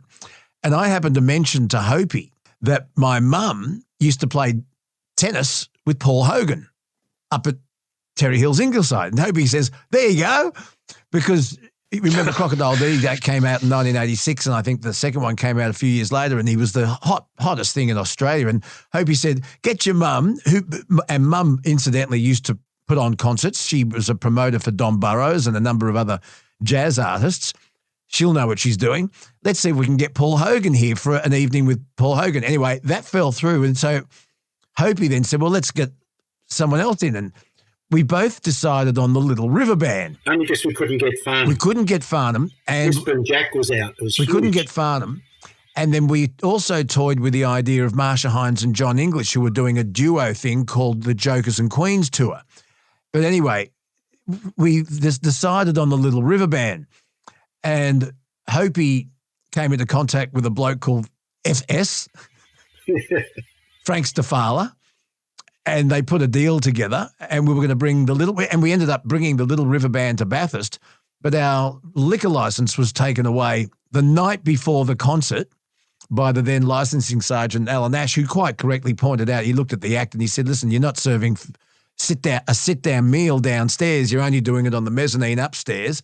150 people, I think, upstairs. But, you know, but we did a deal with Foster's. Now, I'll let Hopi take over here, but the 1988 Bathurst 1000 was re-sponsored by Tui's, and it was the Tui's 1000. And Hopi, we approached Tui's and they said, nah, get stuffed. We're already sponsoring everything else. Why would we pour more money into this concert? So Hopi had a connection at Carlton United. Yeah, Pommy the brewer. My mate was there and he put me in touch with their marketing people. I went to them and said, hey, boys, it's obviously the Tui's 1000. How about, we're going to put a concert on. Would you like to sponsor us and get the Foster's name out in Bathurst? They said, shit, yeah, we'd love to. So we organised a packet of bloody Foster's beer. They gave us 8 pallets. They gave us 8 pallets for us to sell for the naming rights of the concert. And we were going to clean up, Adam, right? Yeah. Until the night before. Our license was approved, but the licensing sergeant was on holidays. And Hopi had organised through the Aussie Rules Club to transfer a licence from an existing hotel to the Bathurst Civic Hall, it was back then. where we were going to put this concert on, and everything was going great, Hopi, until Alan Ash pointed out that the type of licence we were using required food to be sold in conjunction with alcohol, or alcohol to be sold in conjunction with food. So we went, shit, we've got 1,000 people downstairs. We can't sell them any grog. And the 150 VIP tickets upstairs, they were able to still sell in their, I think it was $100 a head dinner and grog package. We end up losing a few bucks on that. We learned a lot.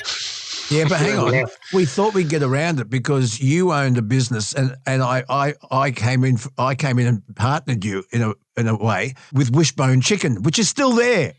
Yeah. Wishbone Chicken in William Street, Adam. So we thought we've got it covered. We'll sell chicken rolls, but it had to be a sit-down dinner anyway. So we brought the Little River Band to Bathurst. So we owned the Little River Band for a night. And that was and did you notice, Hopi, the bass player that night was with them for some years, the tall American guy with the balding head and the long hair, Wayne Nelson's his name. He stiffed the LRB, and he, with a couple of others, took the name, and they tour as the Little River Band in America, and Graham Goebel, B. Birtles and Glenn Shorrock can't call themselves the Little River Band. How does that happen? It was a record deal, and you know what? I'm going to get Glenn Shorrock on with us, Adam. We'll do that on another day. We'll get Glenn Shorrock on and we'll talk about how Wayne Nelson stiffed the Little River Band, and to this day they are still not able to perform as LRB. Anyway, then they played at Orange 2 days later for half price. We paid 20 grand for them, and we lost about $7 grand on the concert. So I think we pulled 20 grand in revenue, and our costs were about 27. So we lost 7 on it because we couldn't sell grog downstairs. But then I went off to the snow a few months later, ran into a bloke called David Hughes, who was the tour manager. We crossed paths again later because he was the tour manager for Fleetwood Mac many, many years later. We chatted about it, and he said, "Oh, mate, we went and played the next night because that was a Thursday night in Bathurst." He said, "We went and played the next night in Orange for 12 grand. And we got charged 20. It's like, shit. I said, if you bloody charged me 12, we would have made $1 grand on the night. We would have been happy." 500 each. Okay, but so me now, I'm done as a music promoter, Adam, right? I'm done. I'm dusted. I'm gone. However, it ignited a fire under Michael Hope. Hope you take it from here. Getting back to the move from Broke, so end of August 06, we had a delayed settlement while we were getting out of Broke. I knew I was going into what was the biggest winery in Pecolbin, known as Rothbury Estate. And then my question was, well, I was at Broke on Hope Estate. Do I go into Pecolbin and just hang my shingle up and say I'm Hope Estate? No one's going to know. Everyone's going to think I'm at Broke. So my challenge was, which Adam became the opportunity, my challenge was, how do I educate people that Hope Estate is now in what was Rothbury? So there's a couple of other venues in the Hunter doing smaller concerts. And I had this, it's a big property, it's 400 acres. And I went, bloody hell, why don't you just go and build a bigger, better amphitheatre, concert amphitheatre, and even see if I can get the odd international to come out. So I brought an engineer in, a bulldozer guy, civil engineer. I said, mate, I want to, it's like playing at the beach where you just get your hand in the sand and just screw it around and make a nice curved amphitheatre. I said, I want you to do that with bulldozers. So he designed it up. What's the biggest we can fit there between the vineyard and the winery? And I designed up, I think it started at 13,000, then went to 15. As he's building it, he says, I've got all this spare dirt, because you just dig the dirt out of the middle and push it around the sides. He said, what do you want me to do? I said, mate, keep making it bigger. Just keep putting more and more dirt at the sides. So we ended up with what we thought was 19,000 amphitheatre. So anyway, we're building it, and even the Newcastle Herald, as Luke alluded to, they did a story saying if you build it, they will come. I had no shows booked because I was talking to promoters, but no promoter would book into a venue that's not built because they don't want to risk putting tickets on sale to then have it not happen.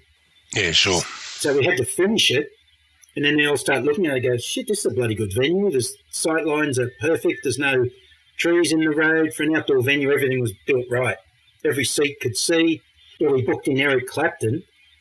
First show, that was 7th of March 2009. We sold 11,000 tickets. Now, I did not realise that was the biggest winery show ever in Australia at the time. I thought there were bigger venues. I thought Lewin Estate in Margaret River was bigger, but it's not.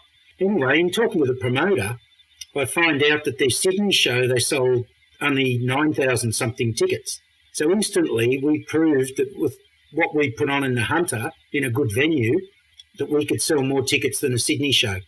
That put us on the map with the promoters. So from then on, we just kept, every promoters knew about us. We talked to them. We became then a regular on the concert tours for the acts that would play outdoor venues. But if you drive past Hope Estate, you cannot miss it. There's this huge stage, and it looks like something you would see at a huge stadium or the SCG. I've seen Bruce Springsteen, and you've had Bruce Springsteen. You've had the boss at your venue. We'll get to that. In order to put on Bruce Springsteen, for example, at the SCG, they've got to build a stage. They've got to build it all, Adam. Yeah. And Hopi thought, well, if I build it here, it's got to be cheaper for them to come here to a ready-made venue than to have to hire the SCG. And then all the rigmarole that goes put it up and then take it down. How am I going, Michael? Yeah, that's spot on. And I think it was about my second year. So when we started off, the promoter would bring all the gear in. They'd rent a stage, you're right. The big stages are all portable because they load them in containers and move them around the world, wherever they need to erect a stage. But I think it was my second season, we had different promoters put on different shows. We ended up having 3 stages over the season, put up, taken down, and then one stage that they wanted for Neil Diamond couldn't hold the weight that was used at the stage for the show before. So seriously, we ended up having 3 stages come and go in the one season. And I looked at that and said, this is ridiculous. Promoters are spending a fortune. And those big stages cost over $300,000. A go. You've got to bring in forklifts, $300,000 to hire. There's a huge labour component, putting them up, taking them down. And I mean, hiring those sporting venues to build, do they build the stage in the round, or it's going to be at one end? So you're already cutting off half your viewing anyway. Correct.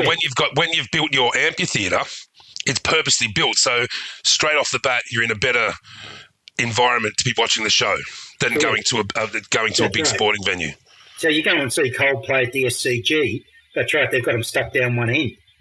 There's a big back of house area behind it.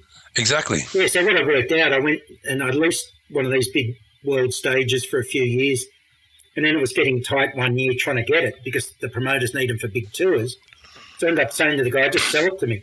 Sell it to me, leave it here, and I'll do a deal with the promoters. So I started providing the venue to the promoters with the big stage already there. So the promoter looks at it and goes, hang on, I don't have to spend $350,000 on the stage. It's already sitting there. You mentioned that Eric Clapton was your first big one. I mean, that's quite an entry to the. Yeah. That is quite an entry to the live. It wasn't the Deltones. It wasn't the Deltones or God love him, Jade Hurley. It was Eric Clapton. Yeah. And you've had Bruce Springsteen, you've had Fleetwood Mac, you've had Elton John. I mean, it's an amazing list. You obviously did something right. I know Adam's dying to ask you questions. Like just with the whole getting these, I mean, you've had Red Hot Chili Peppers, you've had some really, really, the Rolling Stones, you've had some really, how can we say, like rock icons at your venue. In my mind, it's all sex, drugs and rock and roll. Does that go on, or is it like like a well-oiled machine? You mean backstage? Backstage, yeah. Yeah, you dream of getting a backstage pass because you're going to have access to hookers and cocaine and hookers and all of that. It's going to be absolute chaos backstage. I can't wait to be backstage at a Bruce Springsteen or Rolling Stones concert. Unbelievable! It is the complete opposite. Yeah, right. They are a well-oiled machine. I suppose you think about it, the artists that we get to our place, the heritage acts, the older guys like Sting or a Springsteen, a Mick Jagger, they're all healthy, fit, and to do the numbers, the shows they do, they've got to look after themselves. So they turn up. It's not just, 3 yahoos in the backing band and bloody Bruce Springsteen. They just turn up pissed and get pissed and do drugs and perform. It's actually the quite opposite. There's, I don't know, they might have a touring party of 70 that covers wardrobe, private security, production guys. That's without the local production who build stages and put lighting up and stuff like that. They have a tour accountant from the local promoter. So what happens, I'll go back a step. The major acts will have an agent. So say a Springsteen will have an agent and a manager. They'll work with a local promoter. In that case, it was Michael Gudinski, the late, great Michael Gudinski from Frontier Touring. They put a tour together of, say, 10 shows, one of which is at my place. They put a tour budget together because the promoter has to guarantee a minimum payment. It's called the guarantee to the artist. For example, it might be $1 million a show. So he says, I'm doing 10 shows, and the promoter will say, well, guarantee you $10 million. Okay? And then what happens, the promoter has a tour accountant, the artist or the agent or the manager sends their own American accountant out to make sure that no one's diddling anyone. So backstage is all corporate. There's dressing rooms. The bigger acts tend to have an inner dressing room area, which is where I went in with Elton, we'll talk about later. So all the local, everyone that's backstage can get into the common areas, the green room, production, and the support acts. And then you'll have the main act for the big names. They'll have their own compound within a compound. Yeah, the promoters are all corporate now. Gone to the old days of sex, drugs, rock and roll.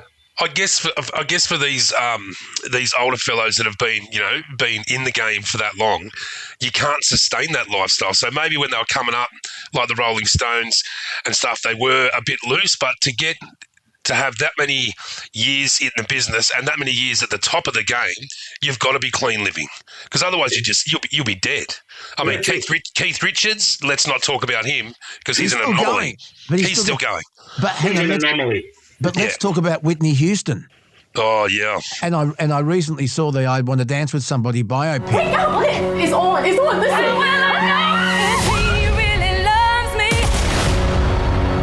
My dream. Sing what I want to sing. It was fascinating. It was sad. I mean, such an enormous talent. But she and you look about great stars that overdid it, like Judy Garland, and I mean the list it goes on and on. Kurt Cobain. You had Whitney Houston, Michael? We have. 2010. Is it true that when she came to you, she couldn't hit the notes and everyone was disappointed? What happened? Yeah, look, it was sad. The one word I'd use to describe her show was sad.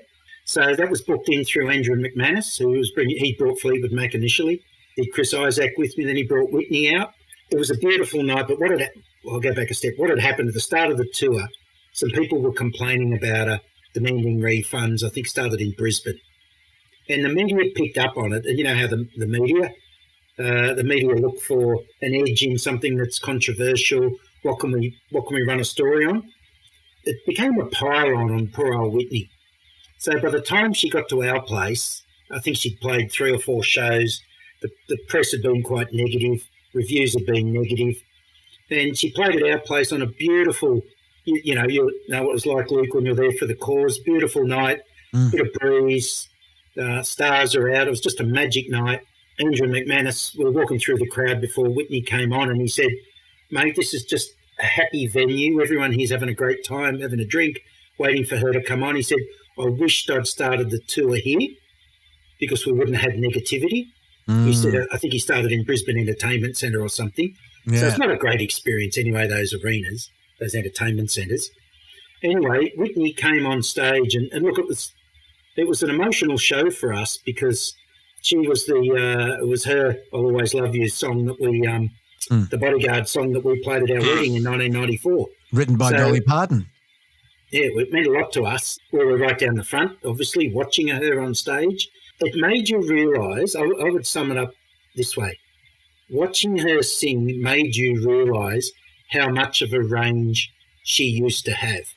Because her range was still phenomenal, but she could not hit those high notes, which barely anyone in the world could. Okay?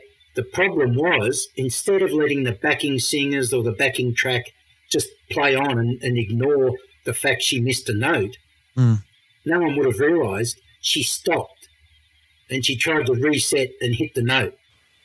And that was like, it was cringy. It was just, please continue. No one would even know.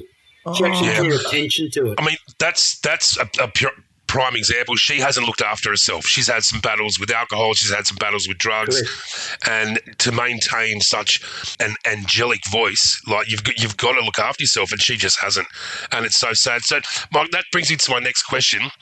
What's your most hair on the back of your neck stand-up moment? The moment you thought, fuck, this is a poignant time in my musical promotion career. Mate, I know exactly when it was. It was when Bruce Springsteen was playing 2 shows. Sorry, he came back for a single show.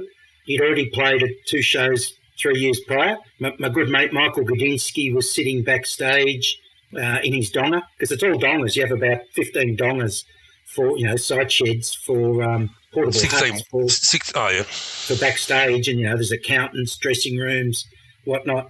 So Frontier Touring had one lounge in there. I'm sitting on the lounge with Gudinski. Springsteen's on stage.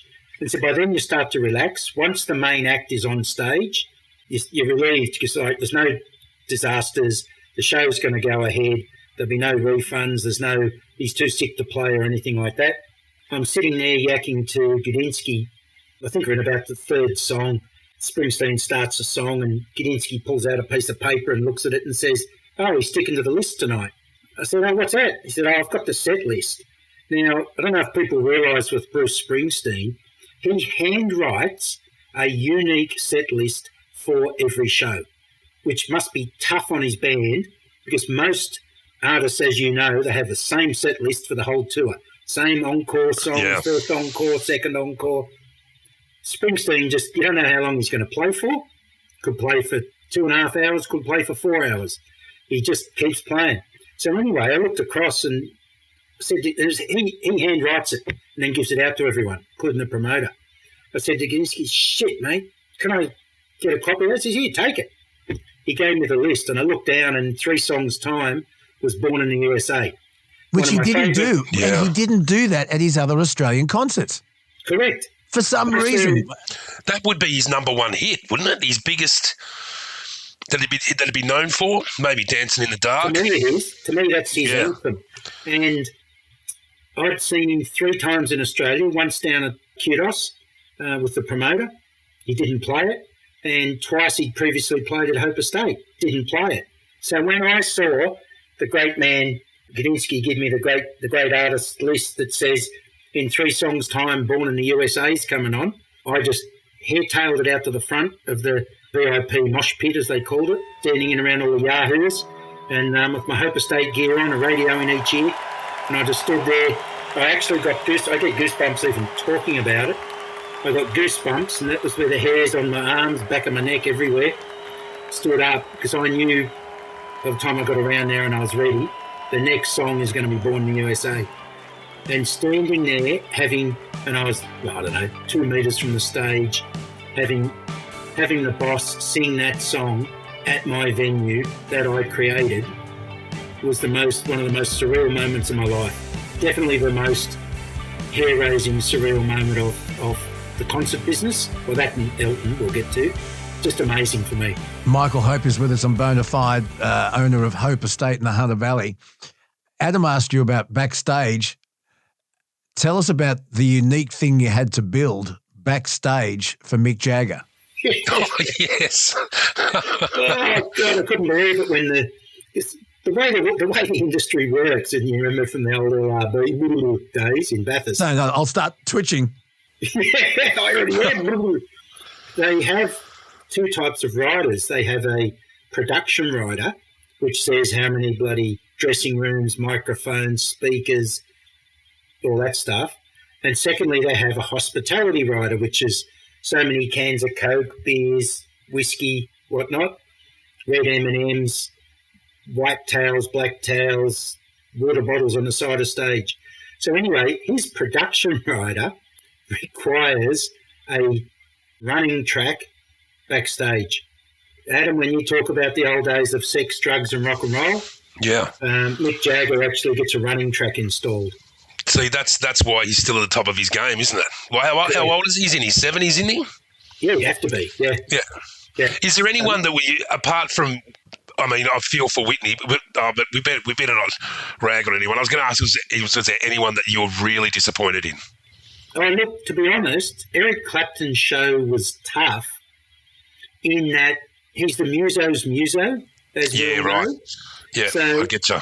In that first month, I did 3 shows. I did Live Nation, it was Michael Koppel at the time, brought me Eric Clapton. A week later, we did Chris Isaak with McManus.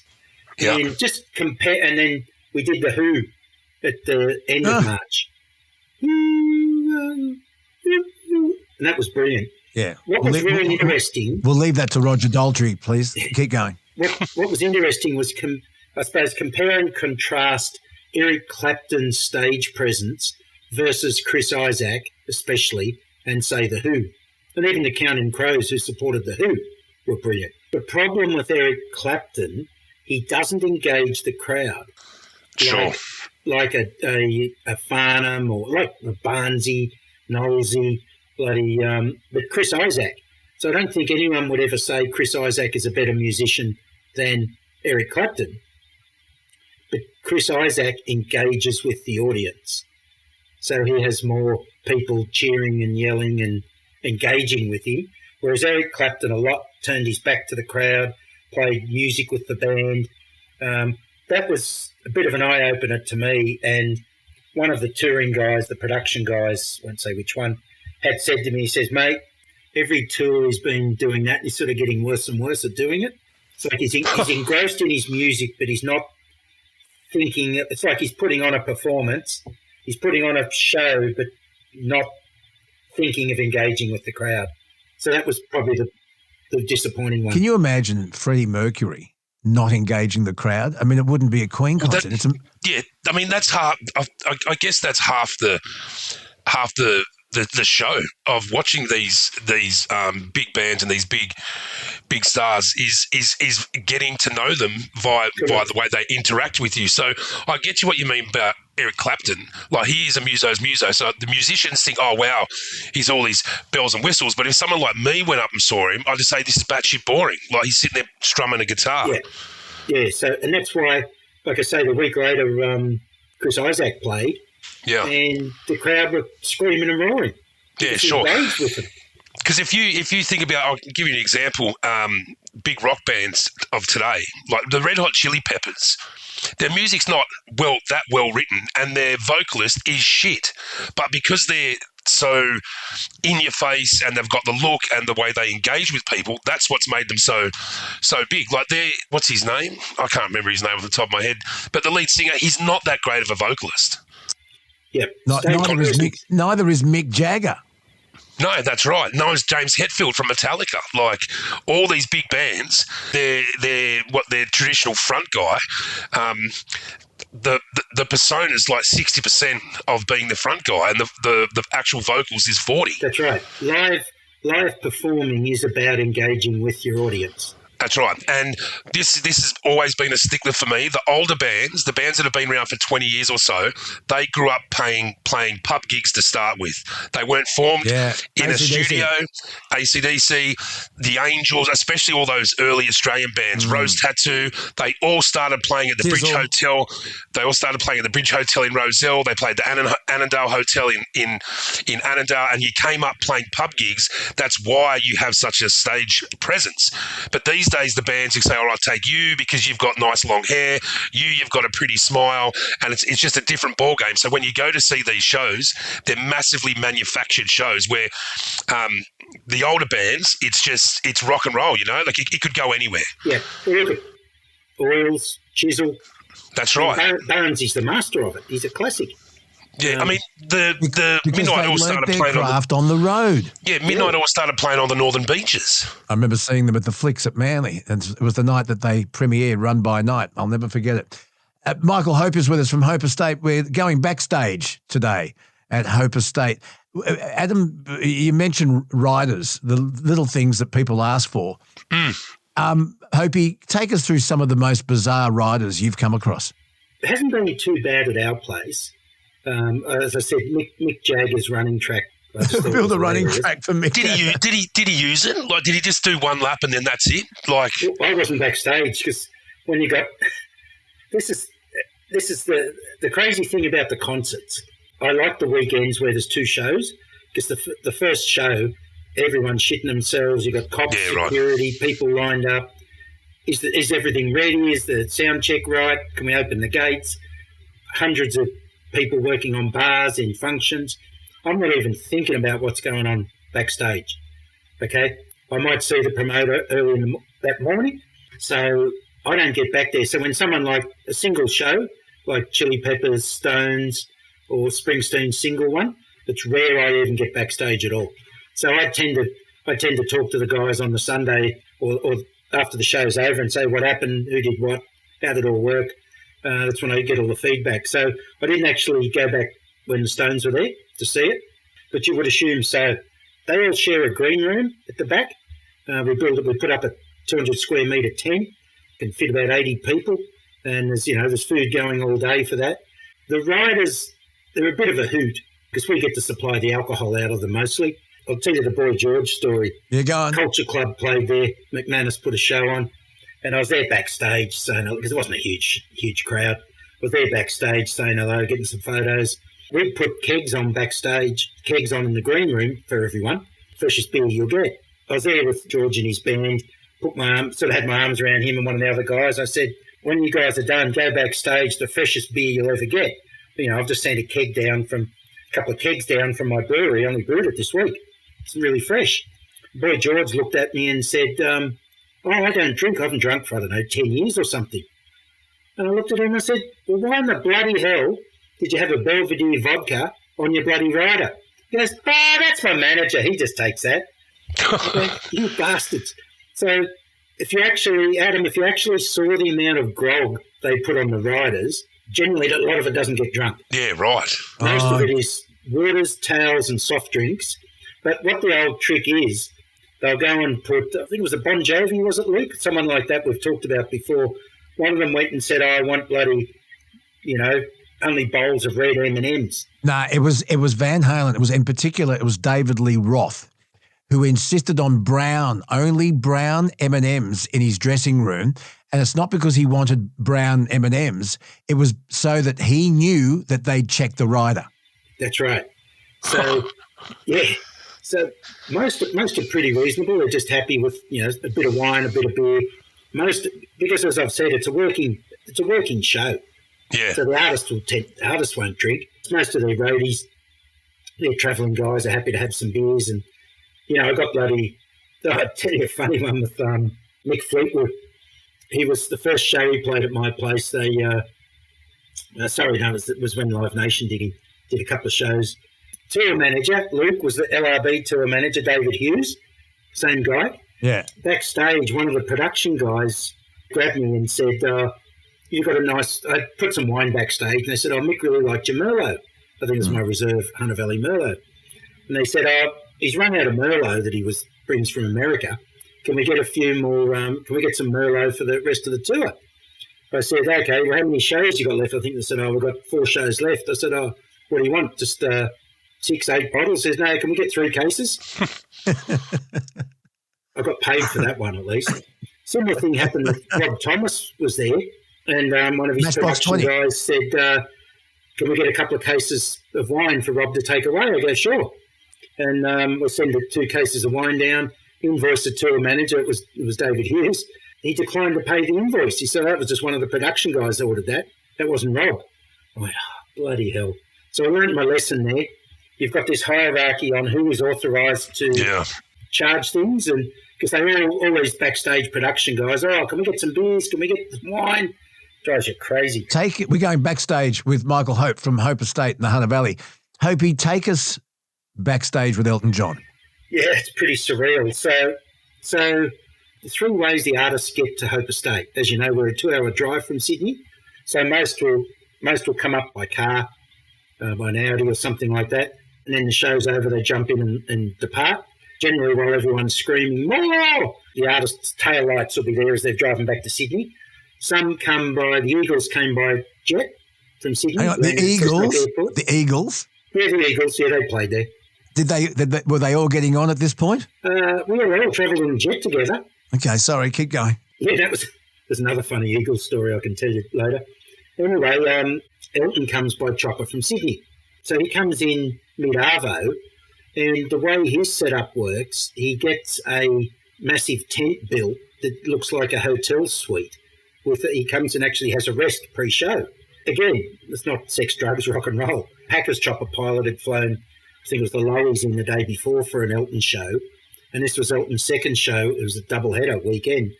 And I'd said to Packers pilot, so I'd arranged for him to land backstage, escort his guests up to the top VIP seats, and I said, if James wants to come in tomorrow, just give me a yell. I'll arrange for you to come backstage. So bugger me, he rings me the next morning and said... Because Elton had played for James at a birthday party. It was a private... His first wedding. His wedding, sorry. His first wedding. So I knew, obviously knew him, and I thought we was flying overhead from Elliston possibly. So I got the phone call Sunday morning from Scotty's pilot saying, oh, look, Michael, can we take you up on that offer? James, I'd like to drop in and have a look and say hello. We're flying back to Sydney. I said, sure, mate. Yeah, I'll make arrangements. I went and told them backstage, said, look, James Packer's chopper's coming in. I've said he could land backstage here. I'll come and grab him. But I said, look, I know Elton played at his first wedding. Do you want to just let him know that James is coming in? He might want to say hello. 20 minutes later, I get the phone call from the tour manager who said, oh, look, Michael, I've arranged a backstage pass, or it's an inner circle pass for Elton, and I've got one for you too. You can go in as well. I said, oh, great. You take him in. Because Elton has a rest, blah, blah, blah, you've sort of got to do it at a certain time. The problem was Packer's chopper came in only about 5 minutes before we were meant to go in. I went and grabbed him, gave him the pass. So you go into the standard backstage area, which everyone's got access all areas pass, and then there's another level of security involving a wristband and a pass to get into Elton's private area. It has this separate security on that, his own security. We walk in. That was a bit surreal for me. I'm dressed in my Hope Estate gear, Hope Estate cap, my radio. I'm in my work gear, and JP, James Packer, had turned up, and we walk in, and there's the great man, Sir Elton John, greeting us both warmly, and I walk in, and there's the suite's built for him, and there's two lounges, there's a big chair, and there's obviously fruit platters and all the rider stuff, all the healthy stuff around the room. He comes in and just says, take a seat. So talk about, again, a surreal moment. That's my other surreal moment at concerts. It's sitting there going, shit, I'm having a conversation with James Packer, which is pretty cool anyway, and Sir Elton John. And the amazing thing, this opened my eyes a lot, boys, to the media and the stories that get put out versus reality, is he could not have been nicer, and it was just a normal conversation. He's asking James, how's your mum, how's Gretel, blah, blah, blah. And we're just talking about how he's going with his husband. His husband had just gone home and taken their kid. I think his husband had been not well. It was just a normal conversation, just like us talking now, and how he was feeling about touring and how long he might do it. And it was surreal. It was surreal, and again, not what you would expect. There you are, backstage with James Packer, Michael Hope, and his best mate, Sir Elton John. Michael, Adam and I have talked about this many times on radio, but we'll do it now if we can before you go. You see so many of these classic acts still touring. Rolling Stones, you just mentioned the Eagles, Fleetwood Mac, Elton John, list goes on and on. With the way music is marketed now and sold, and it's all streamed, Spotify is a huge player. And I wonder if artists are getting the right money from these streaming services. And are they still touring because that is a guaranteed way to put cash in their pocket? Mate, I reckon this partially correct. The big names that we're talking about, the Heritage Acts, the Eagles, Elton, Stones, Chili Peppers, Fleetwood, they've made enough. They're not doing this for money. Those guys are doing this for the enjoyment of the love of performing. I look, it's a bit like the footballers that, any muso that starts, when they pick up a guitar or start writing music or learn piano, are they sitting there going, wow, I want to be a global megastar and make millions? No, they want to perform music. And getting back to what Adam said about starting in pubs. Again, Chisel, Oils, the Angels, any of those guys, it's like, did they form to be multimillionaires? No. They formed to perform music. These days, so there's to me the major reason for those big acts that don't need the money, Stones played in my place, whereas they could have fit in the Chili Peppers. The next to it, Chili Peppers, was a stadium. I think they play at my place for the experience, for them and the fans. Yeah, sure. The stadiums are sterile, as we know. You're sitting so far back. Well, you look at those big venues that people are playing now, like Accor Stadium and those. You're exactly right. They are so sterile unless you're on the floor, four rows back from the artist. There's no point going. You might as well watch it on television. And what you'll see at these big concerts is every dickhead is standing there with their phone watching the concert through the screen of their phone instead of actually put your phone away and enjoy the bloody show. I know. I'm with you. And did you hear recently Ian Moss is banning phones at his concerts? There's a lot of bands. I've heard a lot of bands do that. I've heard a lot of bands, as soon as they see the phones get pulled out, they'll stop the show and say, put the phone away and watch the show. You don't need to film it. If you need to film it, you shouldn't be here. Yeah, actually, I think it was the Eagles came in and we were, because as always, they have their own rules on how they want the show to run. There's a security briefing that we'll get involved in generally prior and what their rules are. I think it was the Eagles that said, we won't have phones in the crowd. We want to play music to people. We don't want phones in the crowd. They actually had what we called the ninjas. They had a crew dressed in black standing there at the stage looking out to see who was filming. I think Green Day did it when I heard about it. They've literally stopped the show and said, put that fucking phone away because we're not playing for a screen. People were warned that if you were caught with your phone out filming, you'd be evicted from the venue. I don't think they evicted them. I think they just went and tapped them all on the shoulder and said, put your phone away. Yeah. I mean, I think it's a great thing. It spoils the bloody show. Of course it does. You've got all these bloody phones going. Just to because the show.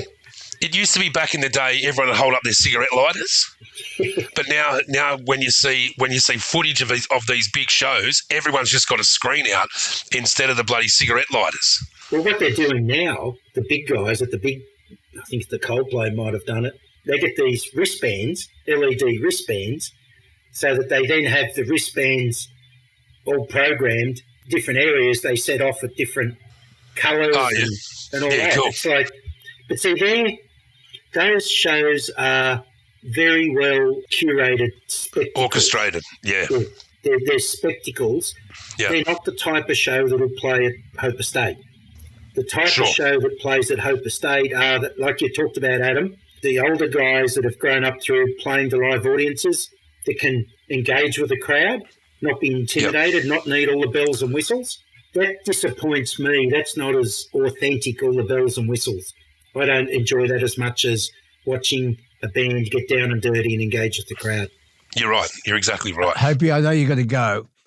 Are you allowed to tell us what you've got coming up later this year, 2025, or is it still a secret? Have you got something in the wings that's exciting you? Not yet. That I can write an invitation to again?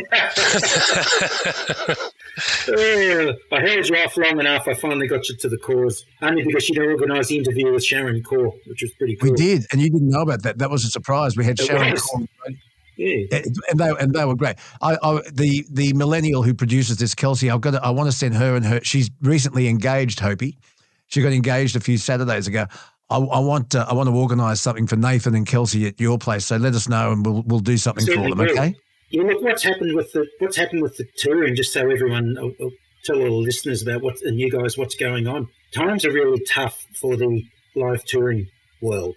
You see festivals getting cancelled left, right, and centre. It's a combination of basically three factors. Factor one is the Aussie dollar has weakened, and international acts get paid for in US dollars. So the cost of the artist has gone up. Secondly, the actual production costs have gone through the roof, as we know. Cost of living, power, fuel.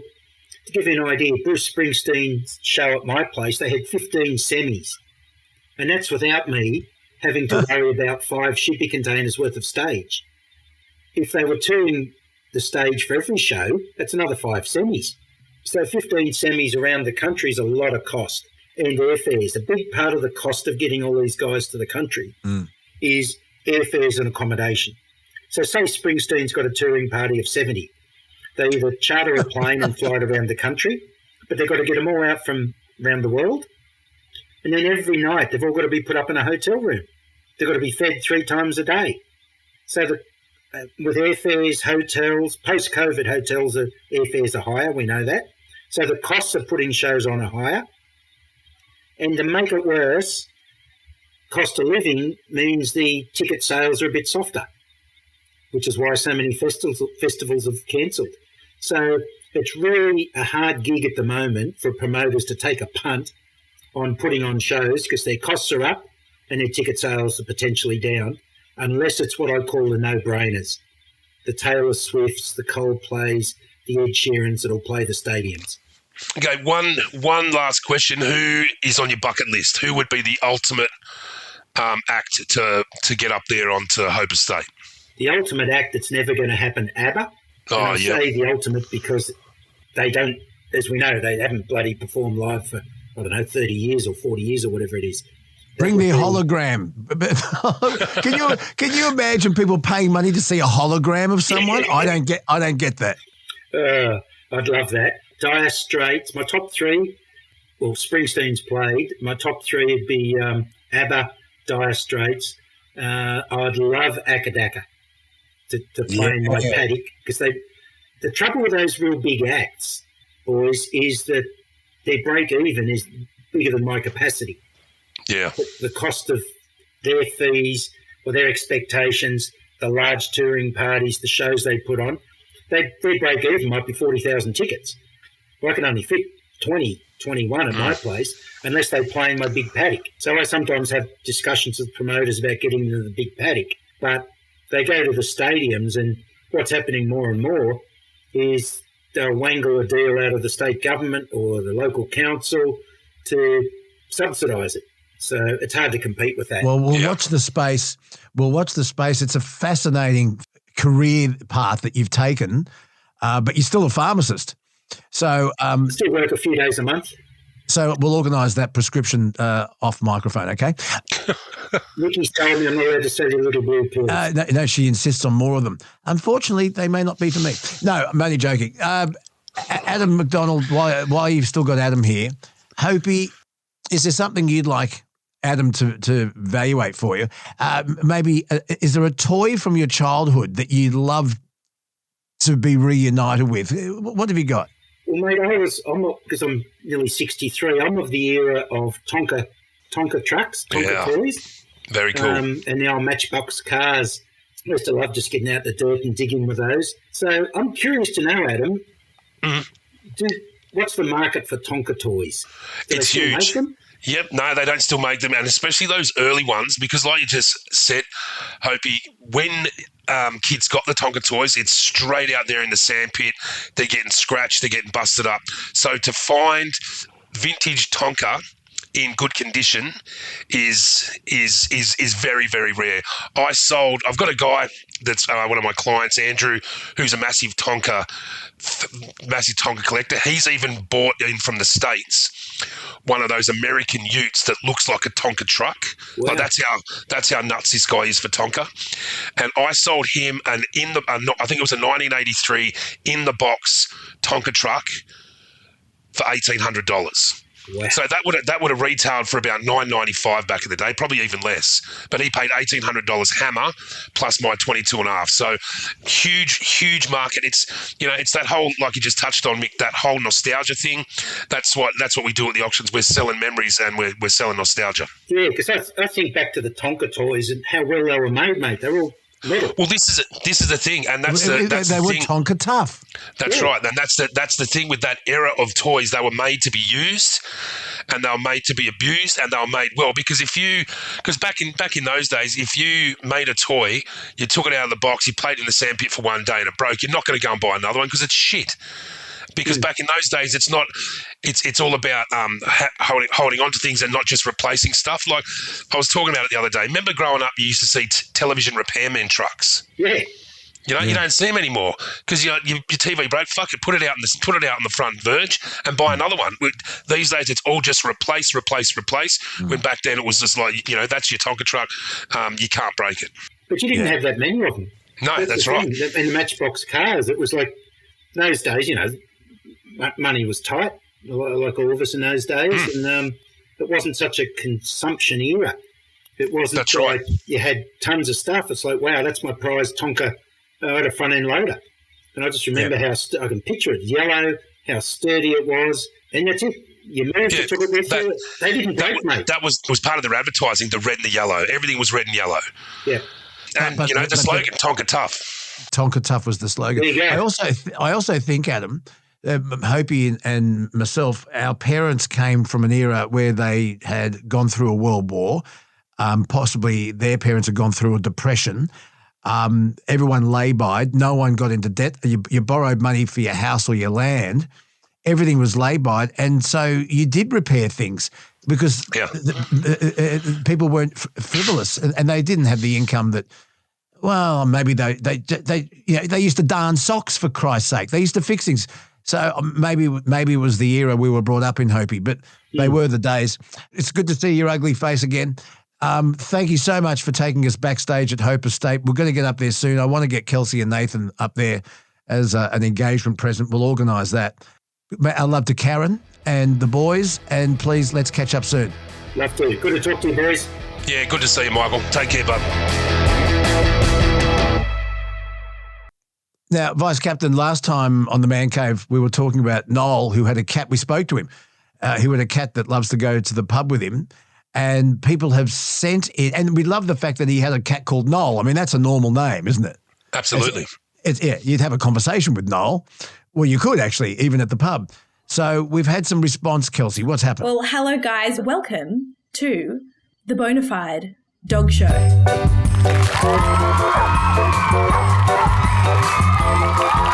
we go. Dog number one. Oh, yes. That is great. That's Kay's dog. Evil Alice. Evil Alice. What's that? She's a blue great. heeler? She's a tree climber. Yeah, she's a blue heeler. Next up. Oh, my God. Scotty's dog. Scott says, I call them Dickhead 1 and Dickhead 2. The missus has normal names for them, but they respond either way. It's funny. My little moose, you can if she's sitting somewhere and I don't want her to sit there, I can say, can you fuck off? And she understands it and she'll move away. Yeah. Well, that's an international command, isn't it? Okay, I love that. Next up, we have Shane's dog and cat, Henry and Dorothy. The cats and dogs do live together, and they're relaxing on their holiday chairs, Hamptons chairs, I think. Are they, Adam?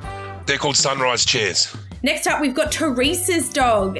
This is Blanche the Shar-Pei, and I'm told Blanche is the name from Golden Girls? Blanche is one of those. She was the loose one, for lack of a better word. Loose.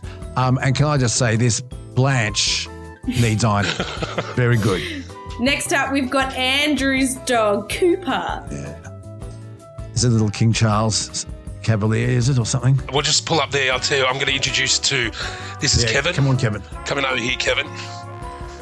This is Kevin. Look at Kevin. Kevin Leonard. Is he his yours? full name. No, he's not. This is Sarah's. Oh. Kevin belongs to Sarah. So this is Kevin's second day at work, and it's not really going well. he's eating everything. I love Kevin. I want Kevin. I'll take him. He's not the sharpest tool in the shed, but he's a good Thank kid. you. Love it. Cooper doesn't look like the sharpest tool in the shed either. Who's next? Next up on the Bonafide Dog Show, we've got Helen's dogs. Now, I just want you to pay attention. I thought the one in the middle was someone dressed up in a suit. Yes. That's a real dog. Frankie, Floyd, and Finn. Aren't they adorable? I love them. They're the winners so far. Oh, look at Brian. Brian was my dad's name. That dog looks like a Brian. Name. It Great does, name. doesn't it? Yeah. Next up, we've got Shane's dog. And let me just say, 10 out of 10 editing on this photo. Yeah. Oh, Dougal. yes.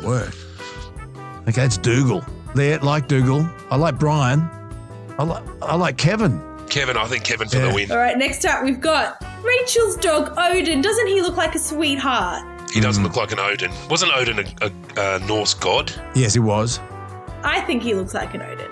Next up, we've got Mark's dog, Gus. Yes, the Destroyer. Pillows and blankets and shoes ripped up by that dog. Shoes. Me?